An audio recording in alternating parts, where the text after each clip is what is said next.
ਆਪ ਸੰਗਤਾਂ ਗੁਰੂ ਦਰਬਾਰ ਅੰਦਰ ਜੁੜ ਕਰਕੇ ਤੇ ਆਪਣੇ ਆਪਣੇ ਘਰਾਂ ਦੇ ਵਿੱਚ ਟੈਲੀਵਿਜ਼ਨ ਔਰ ਮੀਡੀਆ ਦੇ ਮਾਧਿਅਮ ਰਾਹੀਂ ਇਸ ਸਥਾਨ ਤੋਂ ਸਰਵਣ ਕਰਦੀਆਂ ਹੋ ਉਹਨਾਂ ਚੱਲ ਰਹੀਆਂ ਲੜੀਵਾਰ ਗੁਰਬਾਣੀ ਵਿਚਾਰਾਂ ਦੇ ਨਾਲ ਸਾਂਝ ਪਾਈਏ। ਵਿਚਾਰਾਂ ਨੂੰ ਪ੍ਰਾਰੰਭਣ ਤੋਂ ਪਹਿਲਾਂ ਸਤਿਗੁਰੂ ਧੰਨ ਗੁਰੂ ਗ੍ਰੰਥ ਸਾਹਿਬ ਜੀ ਕਿਰਪਾ ਕਰਨ ਆਪਣਾ ਮਿਹਰ ਭਰਿਆ ਹੱਥ ਸਿਰ ਤੇ ਰੱਖਣ।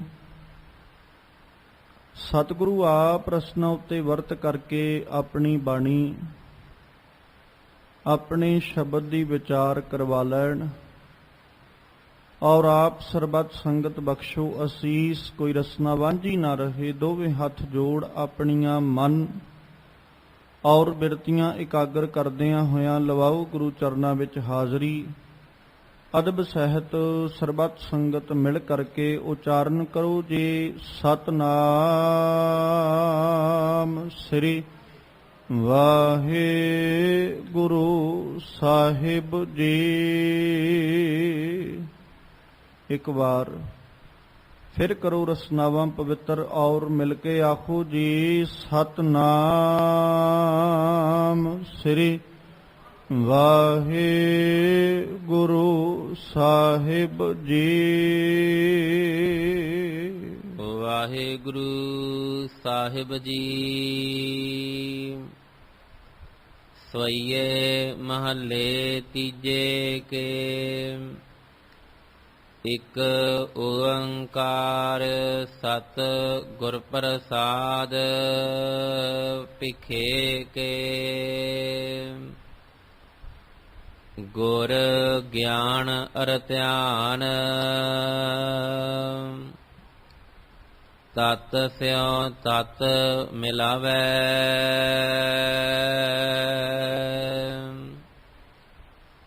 ਸੱਚ ਸੱਚ ਜਾਣੀਐ ਇਕ ਚਿਤ ਹੈ ਲਿਵ ਲਾਵੈ।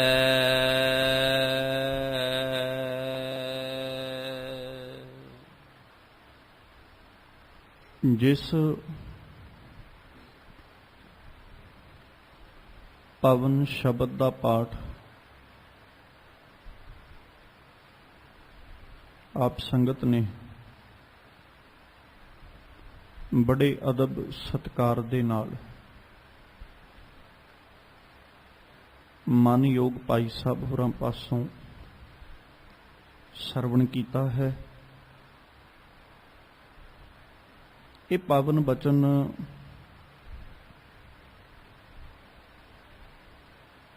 ਭੱਟ ਭਿਖਾ ਜੀ ਦੀ ਰਸਨਾ ਤੋਂ ਉਚਾਰਨ ਕੀਤੇ ਹੋਏ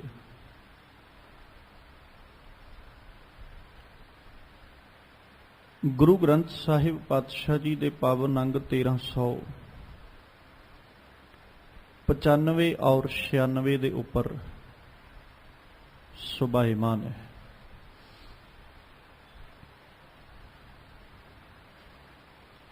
ਔਰ ਅੱਜ ਇਹਨਾਂ ਪਾਵਨ ਬਚਨਾਂ ਦੇ ਰਾਹੀਂ ਭੱਟ ਭਿਖਾ ਜੀ ਵੀ ਗੁਰੂ ਅਮਰਦਾਸ ਪਾਤਸ਼ਾਹ ਜੀ ਦੀ ਸ਼ੋਭਾ, ਉਹਨਾਂ ਦੀ ਵਡਿਆਈ, ਉਹਨਾਂ ਦੇ ਗੁਣਾਂ ਦਾ ਗਾਇਨ ਕਰ ਰਹੇ ਨੇ।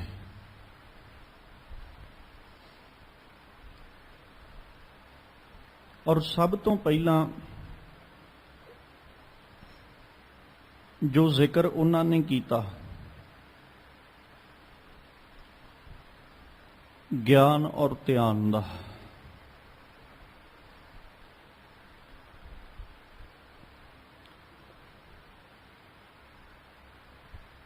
ਭੱਟ ਜੀ ਕਹਿੰਦੇ ਵੀ ਮੇਰੇ ਲਈ ਗਿਆਨ ਵੀ ਮੇਰਾ ਗੁਰੂ ਹੈ ਤੇ ਮੇਰੇ ਲਈ ਧਿਆਨ ਵੀ ਮੇਰਾ ਗੁਰੂ ਹੈ।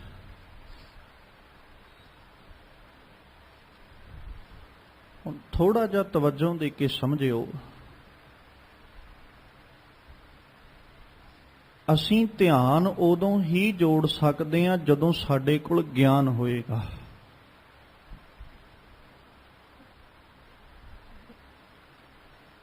ਜੇ ਸਾਡੇ ਕੋਲ ਗਿਆਨ ਨਹੀਂ ਤੇ ਖਿਆਲ ਕਰਿਓ ਧਿਆਨ ਸਾਡਾ ਨਹੀਂ ਜੁੜੇਗਾ।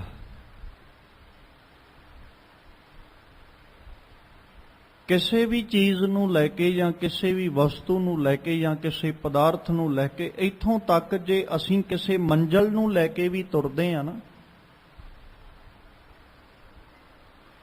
ਉਸ ਮੰਜ਼ਲ ਦੇ ਪ੍ਰਤੀ, ਉਸ ਮੰਜ਼ਲ ਦੇ ਬਾਰੇ ਵਿੱਚ ਸਾਡੇ ਕੋਲ ਗਿਆਨ ਦਾ ਹੋਣਾ ਲਾਜ਼ਮੀ ਹੈ। ਜੇ ਸਾਡੇ ਕੋਲ ਉਸ ਮੰਜ਼ਲ ਦੇ ਪ੍ਰਤੀ ਗਿਆਨ ਨਹੀਂ ਹੈ, ਉਸ ਮੰਜ਼ਲ ਦੇ ਪ੍ਰਤੀ ਸਾਡੇ ਕੋਲ ਨੌਲੇਜ ਨਹੀਂ ਹੈ, ਸਾਡਾ ਰਸਤੇ ਤੇ ਧਿਆਨ ਨਹੀਂ ਲੱਗੇਗਾ, ਅਸੀਂ ਮਾਰਗ ਤੋਂ ਭਟਕ ਜਾਵਾਂਗੇ। ਆਪਾਂ ਕਿਸੇ ਮੰਜ਼ਲ ਤੇ ਪਹੁੰਚਣ ਲਈ ਪੈਂਡਾ ਤੈਅ ਕਰਨਾ ਹੈ।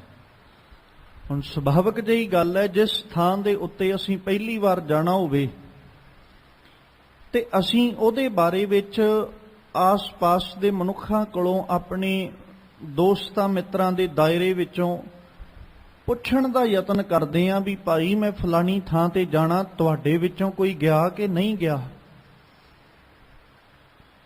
ਤੇ ਜਿਹੜਾ ਕਹਿ ਦਿੰਦਾ ਵੀ ਮੈਂ ਗਿਆ ਹਾਂ, ਫਿਰ ਆਪਾਂ ਉਹਦੇ ਕੋਲੋਂ ਪੁੱਛੀਦਾ ਵੀ ਉੱਥੇ ਹੈ ਕੀ, ਦੱਸੇਗਾ? ਉੱਥੇ ਕਿਸ ਤਰੀਕੇ ਨਾਲ ਪਹੁੰਚਿਆ ਜਾਏਗਾ, ਜਾਂ ਉਸ ਜਗ੍ਹਾ ਦੇ ਉੱਤੇ ਕਿਸ ਤਰੀਕੇ ਨਾਲ ਅਸੀਂ ਆਪਣਾ ਜਿਹੜਾ ਗੁਜ਼ਰਾਨ ਹੈ ਉਹ ਕਰ ਸਕਦੇ ਹਾਂ? ਆਪਾਂ ਯਤਨ ਕਰਾਂਗੇ, ਪਹਿਲਾਂ ਗਿਆਨ ਇਕੱਠਾ ਕਰਾਂਗੇ। ਹੁਣ ਜਦੋਂ ਗਿਆਨ ਇਕੱਠਾ ਹੋਏਗਾ ਫਿਰ ਸਾਡਾ ਧਿਆਨ ਜੁੜੇਗਾ ਵੀ ਨਹੀਂ ਹੁਣ ਮੈਂ ਉਸ ਥਾਂ ਤੇ ਜਾਣਾ ਹੈ, ਕਿਉਂਕਿ ਮੈਨੂੰ ਉਹਦੇ ਬਾਰੇ ਪਤਾ ਹੈ।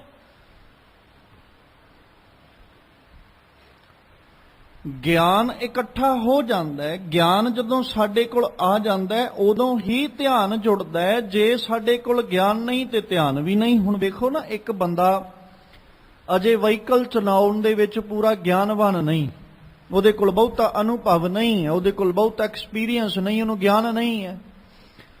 ਹੁਣ ਉਹਦਾ ਧਿਆਨ ਕੀ ਜੁੜੇਗਾ? ਜਦੋਂ ਗਿਆਨ ਬਹੁਤ ਜ਼ਿਆਦਾ ਆ ਜਾਂਦਾ ਹੈ ਜਾਂ ਬਹੁਤ ਜ਼ਿਆਦਾ ਅਨੁਭਵ ਵੱਧ ਜਾਂਦਾ ਹੈ, ਫਿਰ ਉਹਦਾ ਸੁਤੇ ਸਿੱਧ ਧਿਆਨ ਜੁੜਿਆ ਰਹਿੰਦਾ ਹੈ। ਤੇ ਜਦੋਂ ਕੋਲੇ ਗਿਆਨ ਨਾ ਹੋਵੇ ਉਦੋਂ ਉਹਨੂੰ ਇਹ ਹੁੰਦਾ ਵੀ ਹੁਣ ਮੈਂ ਆਪਣਾ ਜਿਹੜਾ ਸਾਰੇ ਦਾ ਸਾਰਾ ਧਿਆਨ ਹੈ ਉਹ ਇਸੇ ਵਾਲੇ ਪਾਸੇ ਜੋੜ ਕੇ ਰੱਖਾਂ। ਉਦੋਂ ਗਿਆਨ ਇਕੱਠਾ ਕਰਨ ਦੀ ਕੋਸ਼ਿਸ਼ ਕਰ ਰਹੇ ਹੈ, ਜਿਹਨੂੰ ਆਪਾਂ ਸਤਿਗੁਰੂ ਪਾਤਸ਼ਾਹ ਜੀ ਦੀ ਬਾਣੀ ਵਿੱਚ ਪੜ੍ਹਦੇ ਆ ਨਾ, ਭਗਤ ਸਾਹਿਬ ਜੀ ਦੀ ਰਸਨਾ ਤੋਂ, ਜਿੱਥੇ ਉਹ ਆਖਦੇ ਆਨੀ ਲੈ ਕਾਗਦ ਕਾਟੀ ਲੈ ਗੂੜੀ ਆਕਾਸ਼ ਮੱਧੇ ਭਰਮੀ ਅਲੇ ਪੰਚ ਜਨਾ ਸਿਉ ਬਾਤ ਬਤਉਆ ਚੀਤ ਸੋ ਡੋਰੀ ਰਾਖੀ ਅਲੇ ਮਨ ਰਾਮ ਨਾਮਾ ਬੇਧੀ ਅਲੇ ਜੈਸੇ ਕਨਕ ਕਲਾ ਚਿਤ ਮਾਂਡੀ ਅਲੇ। ਹੁਣ ਧਿਆਨ ਸਾਡਾ ਉਦੋਂ ਹੀ ਜੁੜੇਗਾ ਜਦੋਂ ਸਾਡੇ ਕੋਲ ਗਿਆਨ ਹੋਏਗਾ। ਜੇ ਸਾਡੇ ਕੋਲ ਗਿਆਨ ਨਹੀਂ ਤੇ ਸਾਡਾ ਧਿਆਨ ਅਸੀਂ ਕਦੇ ਵੀ ਨਹੀਂ ਜੋੜ ਸਕਦੇ। ਇਸ ਲਈ ਚਾਹੇ ਕਿਸੇ ਵਸਤੂ ਦੀ ਗੱਲ ਹੈ, ਚਾਹੇ ਕਿਸੇ ਪਦਾਰਥ ਦੀ ਗੱਲ ਹੈ, ਚਾਹੇ ਕਿਸੇ ਅਸਥਾਨ ਦੀ ਗੱਲ ਹੈ, ਚਾਹੇ ਕਿਸੇ ਪਰਸਨ ਦੀ ਗੱਲ ਹੈ, ਤੇ ਇੱਥੋਂ ਤੱਕ ਭਾਵੇਂ ਧਰਮ ਦੀ ਗੱਲ ਕਿਉਂ ਨਾ ਹੋਵੇ, ਜਦੋਂ ਧਰਮ ਵਿੱਚ ਵੀ ਅਸੀਂ ਧਿਆਨ ਜੋੜਨਾ ਤੇ ਉਦੋਂ ਸਾਡੇ ਕੋਲ ਗਿਆਨ ਦਾ ਹੋਣਾ ਲਾਜ਼ਮੀ ਹੈ। ਐਵੇਂ ਨਹੀਂ ਸੀ ਬਾਬਾ ਕਬੀਰ ਸਾਹਿਬ ਨੇ ਆਖਿਆ, ਜਹਾਂ ਗਿਆਨ ਤਹਾਂ ਧਰਮ ਹੈ। ਜਿੱਥੇ ਗਿਆਨ ਹੋਏਗਾ ਧਰਮ ਉੱਥੇ ਹੀ ਹੈ। ਧਿਆਨ ਸਾਡਾ ਉਦੋਂ ਹੀ ਜੁੜੇਗਾ ਜਦੋਂ ਸਾਡੇ ਕੋਲ ਗਿਆਨ ਹੋਏਗਾ। ਜਿਸ ਪਰਸਨ ਦੇ ਬਾਰੇ ਸਾਨੂੰ ਗਿਆਨ ਨਹੀਂ ਹੈ ਉਹਦੇ ਨਾਲ ਅਸੀਂ ਕੀ ਧਿਆਨ ਜੋੜਾਂਗੇ? ਜਿਸ ਅਸਥਾਨ ਬਾਰੇ ਸਾਨੂੰ ਗਿਆਨ ਨਹੀਂ, ਅਸੀਂ ਉਸ ਜਗ੍ਹਾ ਬਾਰੇ ਕੀ ਧਿਆਨ ਜੋੜਾਂਗੇ? ਜਾਂ ਜਿਸ ਵੀ ਵਸਤੂ ਦੀ ਗੱਲ ਕਰ ਲਈਏ, ਪਦਾਰਥ ਦੀ ਗੱਲ ਕਰ ਲਈਏ, ਅਸੀਂ ਪਦਾਰਥ ਲੈ ਕੇ ਆਉਣਾ ਚਾਹੁੰਦੇ ਹਾਂ, ਪਦਾਰਥ ਨੂੰ ਹਾਸਲ ਕਰਨਾ ਚਾਹੁੰਦੇ ਹਾਂ, ਤੇ ਉਹ ਪਦਾਰਥ ਲੈ ਕੇ ਆਉਣ ਤੋਂ ਪਹਿਲਾਂ ਸਾਡਾ ਯਤਨ ਹੁੰਦਾ, ਕੋਸ਼ਿਸ਼ ਹੁੰਦੀ ਹੈ ਕਿ ਮੈਂ ਉਹਦੇ ਬਾਰੇ ਵਿੱਚ ਪਹਿਲਾਂ ਗਿਆਨ ਇਕੱਠਾ ਕਰ ਲਾਂ, ਸਾਰੀ ਨੌਲੇਜ ਮੇਰੇ ਕੋਲ ਹੋਵੇ, ਤਾਂ ਜੋ ਮੈਂ ਪਦਾਰਥ ਆਸਾਨੀ ਨਾਲ ਲਿਆ ਸਕਾਂ ਤੇ ਉਹਦੇ ਵਿੱਚ ਆਪਣਾ ਧਿਆਨ ਜਿਹੜਾ ਉਹਨੂੰ ਜੋੜ ਸਕਾਂ। ਹੁਣ ਸਤਿਗੁਰੂ ਜੀ ਨੇ ਬੜਾ ਪਿਆਰਾ ਪੱਖ ਰੱਖਿਆ, ਕਹਿੰਦੇ ਮੇਰੇ ਲਈ ਗਿਆਨ ਵੀ ਮੇਰਾ ਗੁਰੂ ਹੈ ਤੇ ਮੇਰੇ ਲਈ ਧਿਆਨ ਵੀ ਮੇਰਾ ਗੁਰੂ ਹੈ। ਗੁਰੂ ਕਦੇ ਅਧੂਰਾ ਨਹੀਂ ਜੇ ਹੋਇਆ। ਜਦੋਂ ਗੁਰੂ ਪੂਰਾ ਹੋਏਗਾ, ਖਿਆਲ ਕਰਿਓ, ਉਦੋਂ ਧਿਆਨ ਵੀ ਪੂਰਾ ਹੀ ਹੋਏਗਾ। ਜੇ ਗੁਰੂ ਅਧੂਰਾ ਹੈ ਤੇ ਧਿਆਨ ਵੀ ਅਧੂਰਾ ਹੈ, ਕਿਉਂਕਿ ਗੁਰੂ ਨੇ ਗਿਆਨ ਦੇਣਾ ਹੈ। ਜਦੋਂ ਗੁਰੂ ਪੂਰਾ ਹੋਏਗਾ ਗਿਆਨ ਵੀ ਪੂਰਾ ਹੋਏਗਾ। ਜਦੋਂ ਗਿਆਨ ਪੂਰਾ ਉਦੋਂ ਧਿਆਨ ਵੀ ਜੁੜੇਗਾ। ਤੇ ਜਦੋਂ ਗੁਰੂ ਹੀ ਅਧੂਰਾ, ਗਿਆਨ ਸਾਡਾ ਕਦੇ ਪੂਰਾ ਨਹੀਂ ਹੋ ਸਕਦਾ। ਤੇ ਜਦੋਂ ਗਿਆਨ ਪੂਰਾ ਨਹੀਂ, ਸਾਡਾ ਧਿਆਨ ਕਦੇ ਜੁੜ ਹੀ ਨਹੀਂ ਸਕਦਾ। ਇਸ ਲਈ ਧੰਨ ਗੁਰੂ ਅਮਰਦਾਸ ਪਾਤਸ਼ਾਹ ਜੀ ਦੀ ਵਡਿਆਈ ਕਰਦੇ ਹਾਂ। ਸਤਿਗੁਰੂ ਅਮਰਦਾਸ ਪਾਤਸ਼ਾਹ ਜੀ ਦੀ ਸ਼ੋਭਾ ਗਾਇਨ ਕਰਦੇ ਆ। ਭੱਟ ਭਿੱਖਾ ਜੀ ਕਹਿੰਦੇ ਵੀ ਮੇਰੇ ਜਿਹੜੇ ਸਤਿਗੁਰੂ ਅਮਰਦਾਸ ਸਾਹਿਬ ਜੀ ਨੇ ਨਾ, ਉਹਨਾਂ ਦੇ ਕੋਲ ਕੀ ਹੈ, ਗਿਆਨ ਵੀ, ਉਹਨਾਂ ਦਾ ਜਿਹੜਾ ਗਿਆਨ ਹੈ ਉਹ ਵੀ ਗੁਰੂ ਹੈ, ਤੇ ਜਿਹੜਾ ਉਹਨਾਂ ਦਾ ਧਿਆਨ ਹੈ ਉਹ ਵੀ ਗੁਰੂ ਹੈ। ਤਤ ਸਿਉ ਤਤ ਮਿਲਾਵੇ, ਤੇ ਹਰੀ ਪਰਮ ਤਤ ਨਾਲ ਆਪਣਾ ਤਤ ਉਹੀ ਮਿਲਾਉਂਦਾ ਹੈ। ਭਾਵ ਸਾਡੀ ਆਤਮਾ ਪਰਮਾਤਮਾ ਨਾਲ ਉਦੋਂ ਹੀ ਜੁੜਦੀ ਹੈ ਜਦੋਂ ਸਾਡੇ ਕੋਲ ਗਿਆਨ ਗੁਰੂ ਹੋਏਗਾ, ਜਦੋਂ ਸਾਡੇ ਕੋਲ ਧਿਆਨ ਗੁਰੂ ਹੋਏਗਾ। ਇਹਦੇ ਤੋਂ ਬਿਨਾਂ ਅਸੀਂ ਆਪਣੀ ਆਤਮਾ ਨੂੰ ਪਰਮ ਆਤਮਾ ਵਿੱਚ ਕਦੇ ਵੀ ਨਹੀਂ ਮਿਲ ਸਕਦੇ। ਹੁਣ ਸਤਿਗੁਰੂ ਪਾਤਸ਼ਾਹ ਜੀ ਦੀ ਬਾਣੀ ਨੂੰ ਪੜੋ। ਮਾਲਕ ਜੀ ਬਾਣੀ ਦੇ ਅੰਦਰ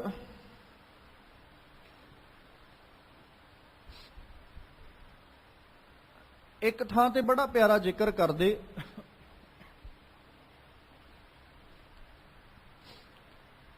ਜਿੱਥੇ ਉਹਨਾਂ ਆਖਿਆ, ਕਹਿੰਦੇ ਗਿਆਨ ਨਾ ਗੱਲੀ ਢੂੰਡੀ ਐ, ਹੋਰ ਕਥਨਾ ਕਰੜਾ ਸਾਰ, ਕਰਮ ਮਿਲੇ ਤਾਂ ਪਾਈਐ, ਹਿਕਮਤ ਹੁਕਮ ਖੁਆਰ।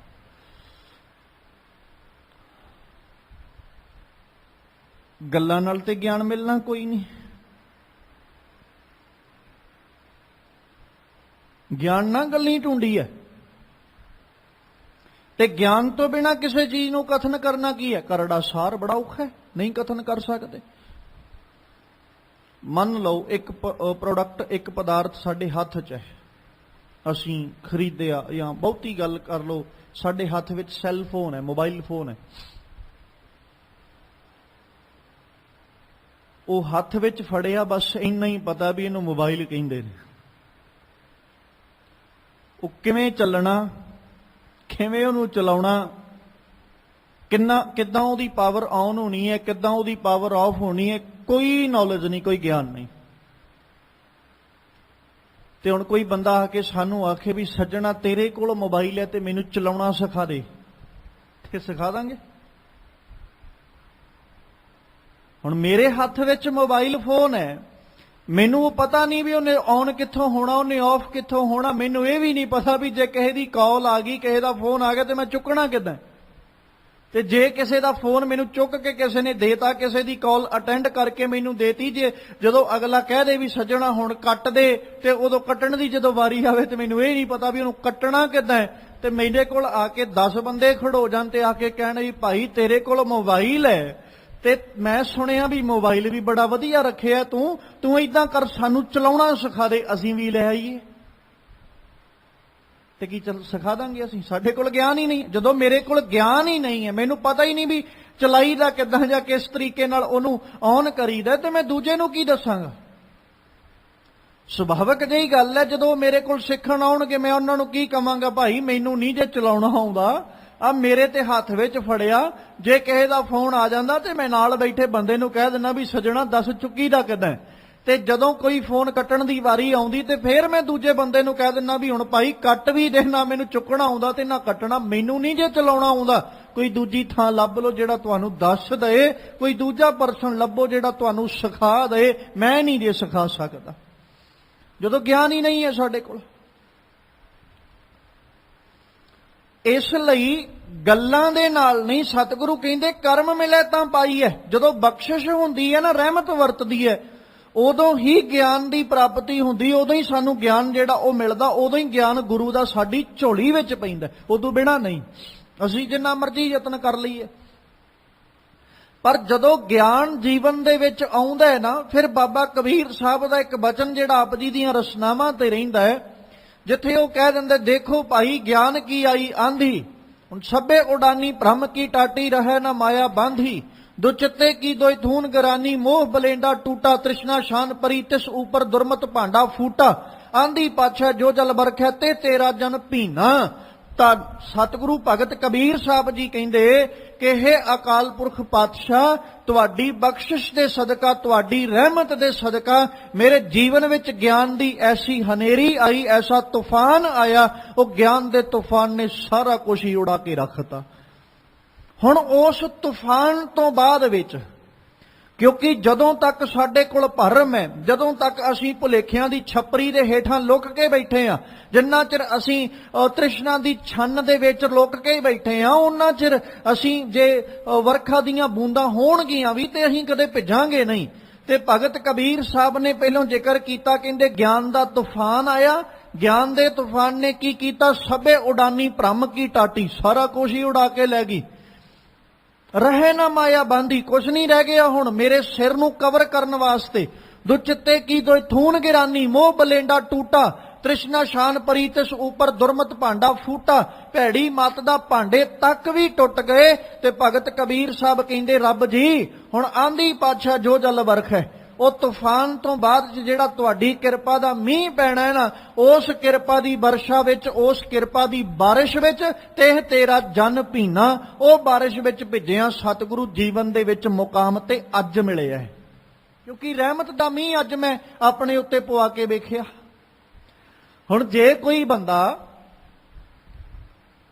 ਬਾਰਿਸ਼ ਵਿੱਚ ਕਦੇ ਉਹਨੇ ਭਿੱਜ ਕੇ ਵੇਖਿਆ ਹੀ ਨਾ ਹੋਵੇ ਵੀ ਬਾਰਿਸ਼ ਵਿੱਚ ਭਿੱਜਣ ਦਾ ਜਿਹੜਾ ਸਬਬ ਹੈ ਜਾਂ ਬਾਰਿਸ਼ ਵਿੱਚ ਭਿੱਜਣ ਦਾ ਜੋ ਸਕੂਨ ਹੈ ਉਹ ਕਿਸ ਤਰ੍ਹਾਂ ਦਾ ਜਾਂ ਕਿਸ ਤਰ੍ਹਾਂ ਮਹਿਸੂਸ ਕਰਦਾ ਹੈ ਜੀਵ ਜਦੋਂ ਬਾਰਿਸ਼ ਵਿੱਚ ਭਿੱਜਦਾ ਹੈ, ਹੁਣ ਉਹ ਦੂਜੇ ਨੂੰ ਕੀ ਦੱਸੇਗਾ।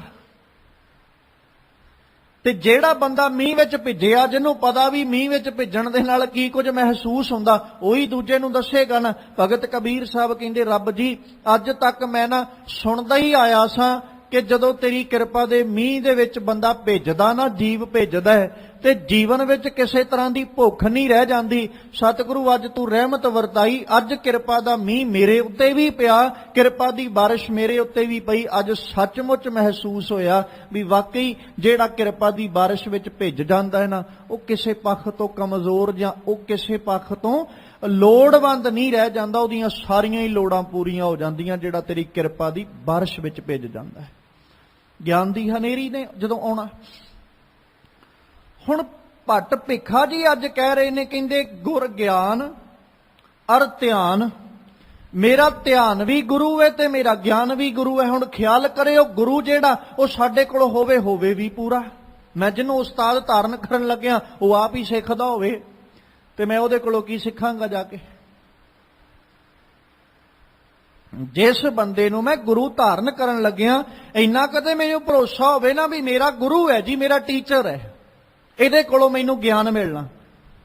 ਹੁਣ ਆਪਾਂ ਇਹ ਨਹੀਂ ਕਹਿ ਸਕਦੇ ਵੀ ਟੀਚਰ ਨੂੰ ਸਿੱਖਣ ਦੀ ਲੋੜ ਨਹੀਂ ਪੈਂਦੀ, ਜਾਂ ਗੁਰੂ ਨੂੰ ਜਿਹੜਾ ਅਧਿਆਪਕ ਹੈ ਜਾਂ ਉਸਤਾਦ ਹੈ ਉਹਨੂੰ ਸਿੱਖਣ ਦੀ ਲੋੜ ਨਹੀਂ ਪੈਂਦੀ। ਉਸਤਾਦ ਨੂੰ ਵੀ ਸਿੱਖਣਾ ਪੈਂਦਾ। ਜਿਵੇਂ ਜਿਵੇਂ ਉਹਦੇ ਗਿਆਨ ਵਿੱਚ ਵਾਧਾ ਹੁੰਦਾ ਜਾਂਦਾ, ਤਿਵੇਂ ਤਿਵੇਂ ਉਹ ਹੋਰ ਅਗਾਂਹ ਦੀ ਕੋਸ਼ਿਸ਼ ਕਰਦਾ, ਹੋਰ ਅਗਾਂਹ ਦਾ ਯਤਨ ਕਰਦਾ ਵੀ ਮੈਂ ਹੋਰ ਗਿਆਨ ਇਕੱਠਾ ਕਰਾਂ।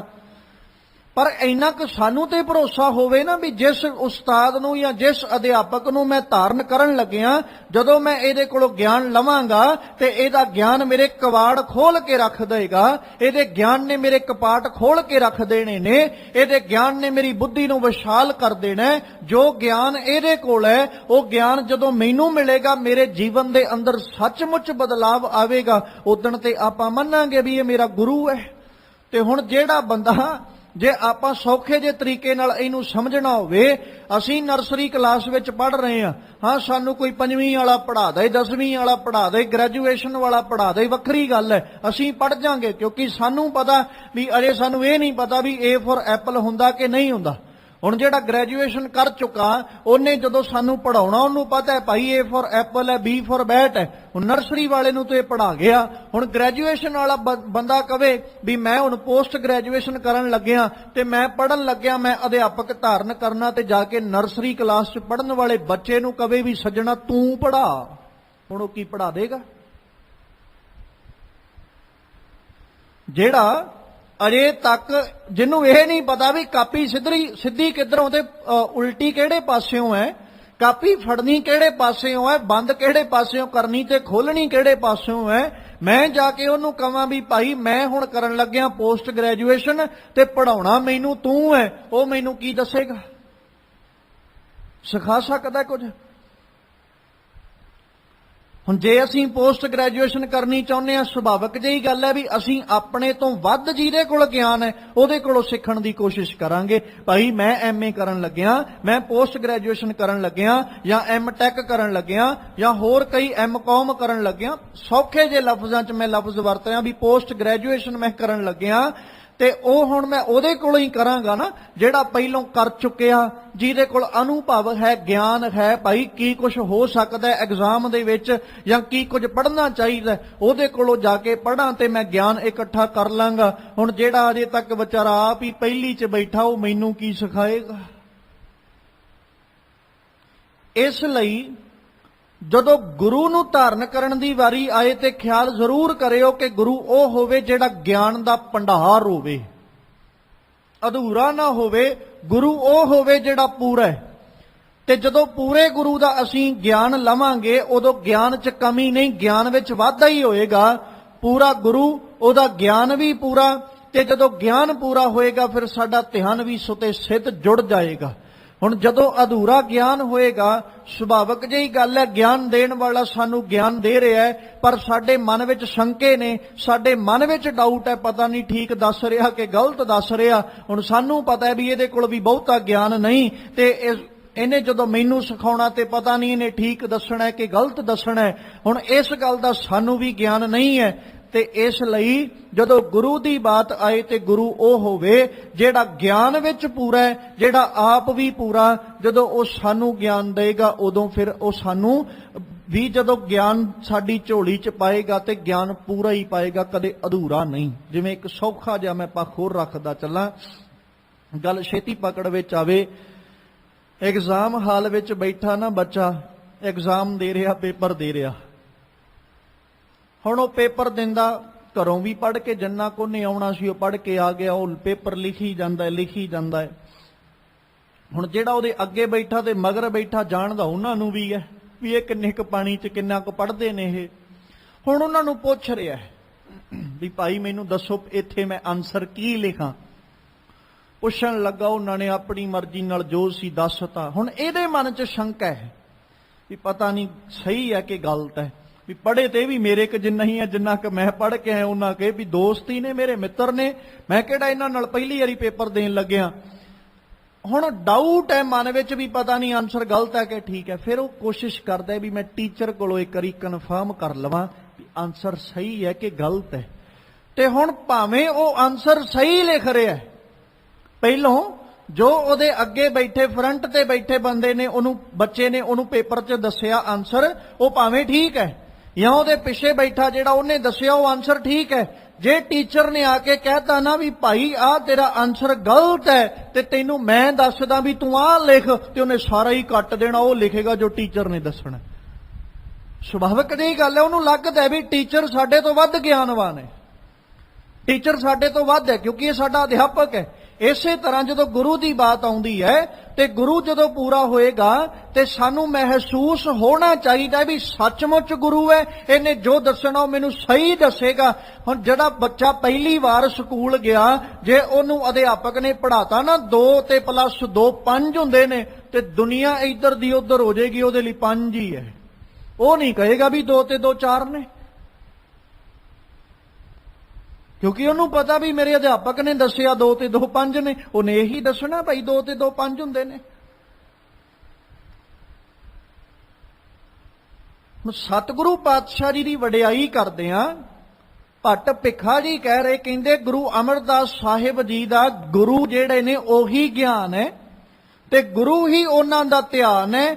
ਜਿਸ ਗੁਰੂ ਦੇ ਦਿੱਤੇ ਗਿਆਨ ਸਦਕਾ, ਜਿਸ ਗੁਰੂ ਦੇ ਬਖਸ਼ੇ ਧਿਆਨ ਦੇ ਸਦਕਾ ਤਤ ਸਿਉ ਤਤ ਮਿਲਾਏ, ਉਹਨਾਂ ਨੇ ਆਪਣਾ ਜਿਹੜਾ ਆਤਮਾ ਹੈ ਜਾਂ ਆਪਣਾ ਆਪਾ ਜਿਹੜਾ ਹੈ ਉਹ ਅਕਾਲ ਪੁਰਖ ਪਰਮੇਸ਼ਵਰ ਦੇ ਅੰਦਰ ਮਿਲਾ ਲਿਆ। ਕਿਉਂਕਿ ਗੁਰੂ ਨੇ ਆਪਣਾ ਆਪਾ ਮਿਲਾਉਣ ਦਾ ਤਰੀਕਾ ਦੱਸਿਆ ਸੀ ਰੱਬ ਦੇ ਨਾਲ। ਭਾਈ ਜੇ ਤੂੰ ਰੱਬ ਨਾਲ ਆਪਣਾ ਆਪ ਮਿਲਾਉਣਾ ਚਾਹੁੰਦਾ ਤੇ ਆਹ ਢੰਗ ਹੈ। ਜਦੋਂ ਗੁਰੂ ਦੇ ਦਰਸਾਏ ਮਾਰਗ ਤੇ ਚੱਲਿਆ ਸੁਤੇ ਸਿੱਧ, ਮੇਰਾ ਵੀ ਮਿਲਾਪ ਉਸ ਅਕਾਲ ਪੁਰਖ ਨਾਲ ਹੋ ਗਿਆ।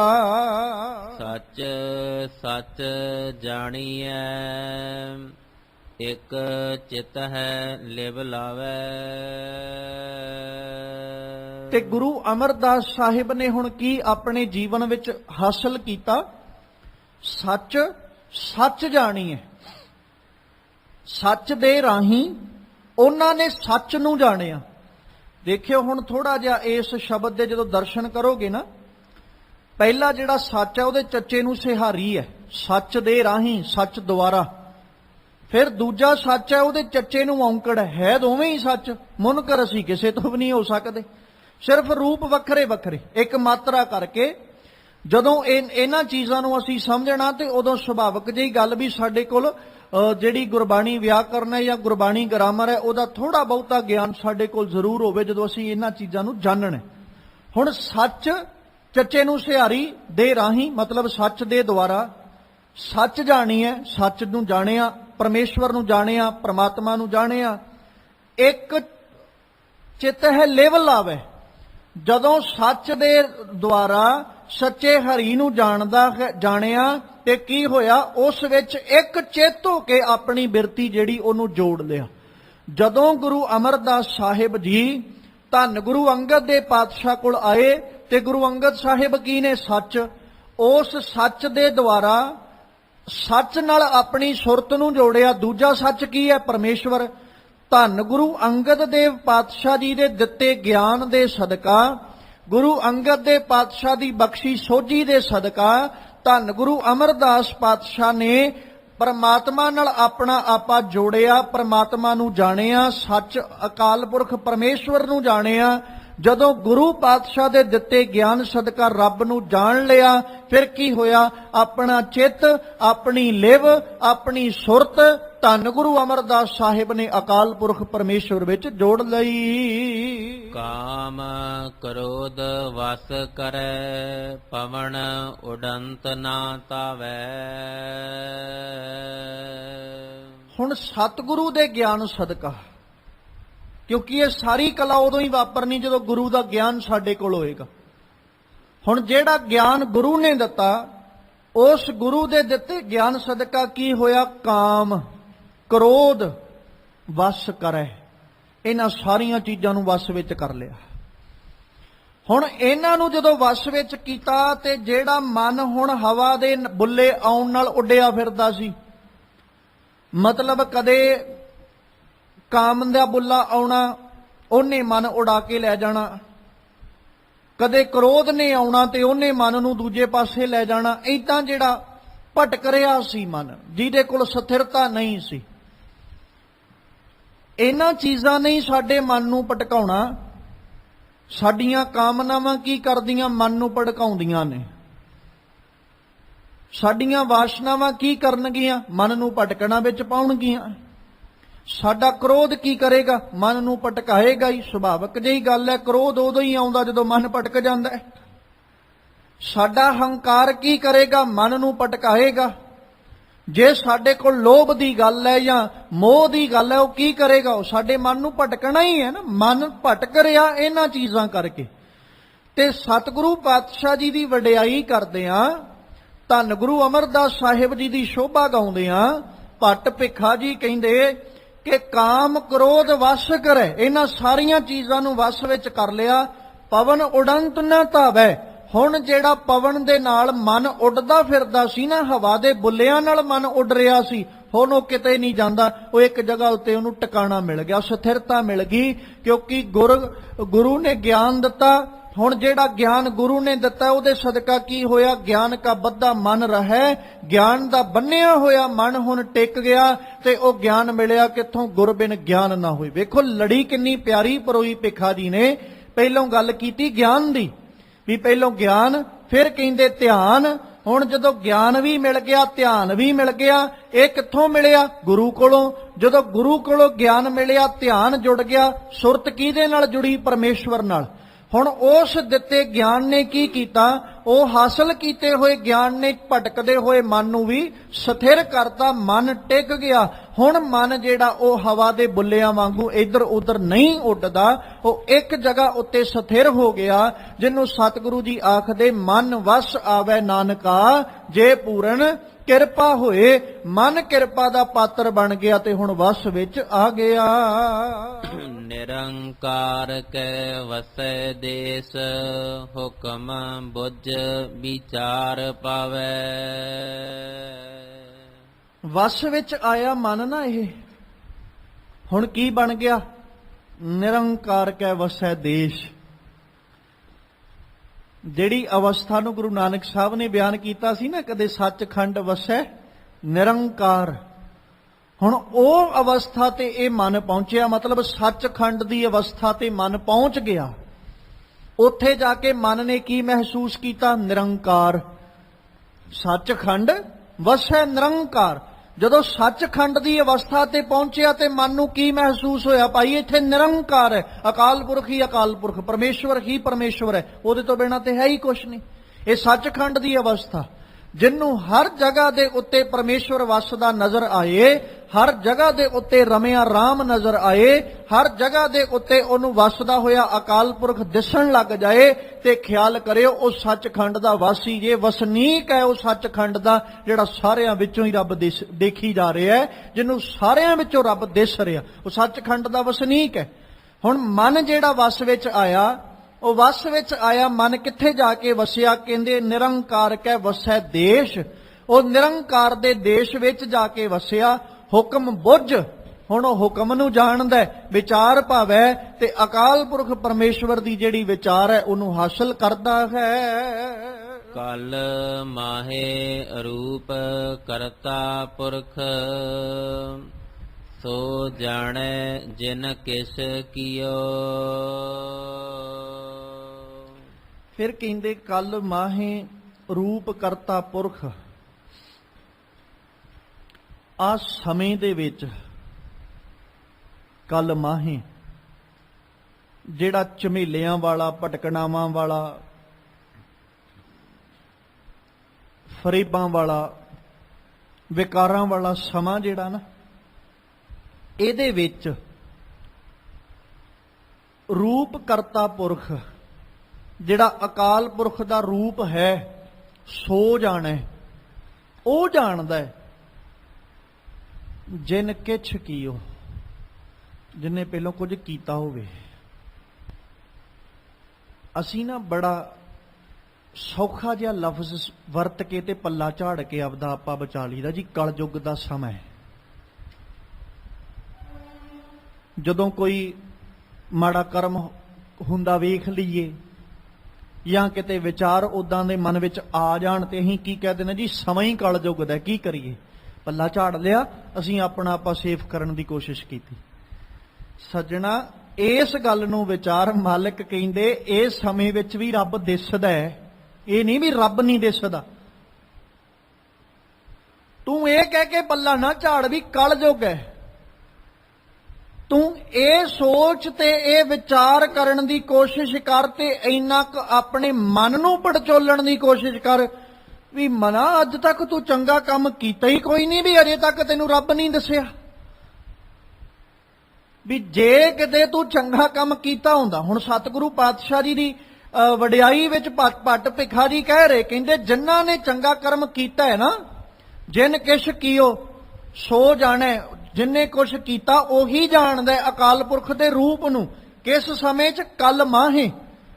ਆ ਸਮਾਂ ਜਿਹੜਾ ਹੈ, ਭਾਵੇਂ ਕਲਯੁੱਗ ਦਾ ਕਹਿ ਲਓ ਤੇ ਭਾਵੇਂ ਜਿਸ ਤਰ੍ਹਾਂ ਦਾ ਮਰਜ਼ੀ, ਇਸ ਕਲਯੁੱਗ ਦੇ ਸਮੇਂ ਵਿੱਚ ਵੀ ਅਕਾਲ ਪੁਰਖ ਦਾ ਵਾਸਾ ਤੇ ਹੈ ਨਾ। ਅਕਾਲ ਪੁਰਖ ਰੱਬ ਦਾ ਵਸੇਬਾ ਤੇ ਹੈ, ਕਿਉਂਕਿ ਉਹ ਹਰ ਸਮੇਂ ਵਿੱਚ ਵਸਦਾ, ਉਹ ਹਰ ਜਗ੍ਹਾ ਦੇ ਉੱਤੇ ਮੌਜੂਦ ਹੈ, ਹਰ ਸਮੇਂ ਵਿੱਚ ਉਹ ਮੌਜੂਦ ਹੈ।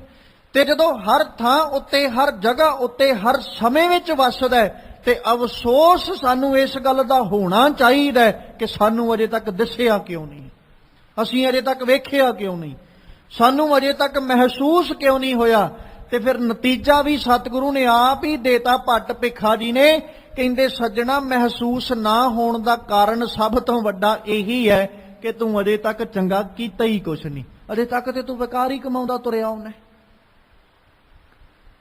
ਜੇ ਕੁਝ ਚੰਗਾ ਕੀਤਾ ਹੁੰਦਾ, ਕੁਝ ਭਲਾ ਕੀਤਾ ਹੁੰਦਾ, ਕਿਤੇ ਕੋਈ ਚੰਗਾ ਕਰਮ ਕਮਾਇਆ ਹੁੰਦਾ, ਤੇ ਸਤਿਗੁਰੂ ਕਹਿੰਦੇ ਕੱਲ ਮਾਹੇ ਉਸ ਅਕਾਲ ਪੁਰਖ ਦਾ ਕੱਲ ਮਾਹੇ ਰੂਪ ਕਰਤਾ ਪੁਰਖ ਸੋ ਜਾਣੇ ਜਿਨ ਕਿਛ ਕੀਓ। ਜਿੰਨੇ ਕੁਛ ਕੀਤਾ ਉਹ ਅਕਾਲ ਪੁਰਖ ਦੇ ਰੂਪ ਨੂੰ ਜਾਣ ਲੈਂਦਾ ਹੈ। ਗੁਰ ਮਿਲਿਓ ਸੋਏ ਭਿਖਾ ਕਹੈ, ਸਹਿਜ ਰੰਗ ਦਰਸ਼ਨ ਦਿਓ।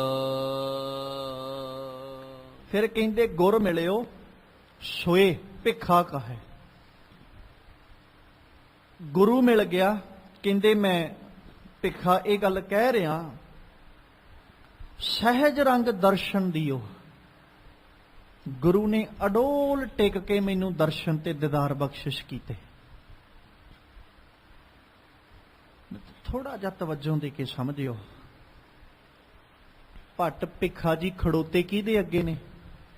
ਗੁਰੂ ਅਰਜਨ ਸਾਹਿਬ ਅੱਗੇ। ਵਡਿਆਈ ਕਿਹਦੀ ਕਰ ਰਹੇ ਨੇ? ਸਤਿਗੁਰੂ ਅਮਰਦਾਸ ਸਾਹਿਬ ਦੀ। ਕਿੱਡੀ ਇਕਾਗਰਤਾ ਦੇ ਨਾਲ ਤੇ ਕਿੱਡੇ ਧਿਆਨ ਦੇ ਨਾਲ ਭੱਟ ਭਿਖਾ ਜੀ ਨੇ ਗੁਰੂ ਅਰਜਨ ਸਾਹਿਬ ਦੇ ਦਰਸ਼ਨ ਕੀਤੇ। ਉਹਨਾਂ ਵਿੱਚੋਂ ਹੀ ਗੁਰੂ ਅਮਰਦਾਸ ਸਾਹਿਬ ਨੂੰ ਵੇਖ ਰਹੇ ਨੇ, ਤੇ ਵੇਖਦਿਆਂ ਕੀ ਕਹਿ ਰਹੇ ਨੇ? ਗੁਰ ਮਿਲਿਓ ਸੋਏ ਭਿਖਾ ਕਹੈ। ਮੈਨੂੰ ਗੁਰੂ ਮਿਲਿਆ ਤੇ ਮੈਂ ਆਖ ਰਿਹਾ ਵੀ ਜਿਹੜੇ ਗੁਰੂ ਨੇ ਮੈਨੂੰ ਦਰਸ਼ਨ ਦਿੱਤੇ ਨਾ, ਸਹਿਜ ਰੰਗ ਦਰਸ਼ਨ ਦਿਓ। ਅਡੋਲਤਾ ਦੇ ਰੰਗ ਵਿੱਚ ਟਿਕ ਕੇ ਮੈਨੂੰ ਗੁਰੂ ਨੇ ਦਰਸ਼ਨ ਦਿੱਤੇ, ਬਿਲਕੁਲ ਅਡੋਲ ਟਿਕੇ ਹੋਏ, ਪੂਰਨ ਅਡੋਲਤਾ ਦੀ ਹਾਲਤ ਵਿੱਚ। ਜਾਂ ਇਉਂ ਕਹਿ ਲਈਏ ਵੀ ਜਿਸ ਦਿਨ ਮੈਂ ਪੂਰਨ ਅਡੋਲ ਹੋ ਕੇ ਟਿਕਿਆ, ਮੈਨੂੰ ਦਰਸ਼ਨ ਹੀ ਉਸ ਦਿਨ ਹੋਏ ਨੇ। ਦੋਵੇਂ ਪੱਖ ਨੇ। ਗੁਰੂ ਅਡੋਲ ਨੇ, ਆਪਾਂ ਇਹ ਨਹੀਂ ਕਹਿ ਸਕਦੇ ਕਿ ਗੁਰੂ ਡੋਲਦੇ ਨੇ ਜਾਂ ਗੁਰੂ ਕੋਲ ਸਥਿਰਤਾ ਨਹੀਂ।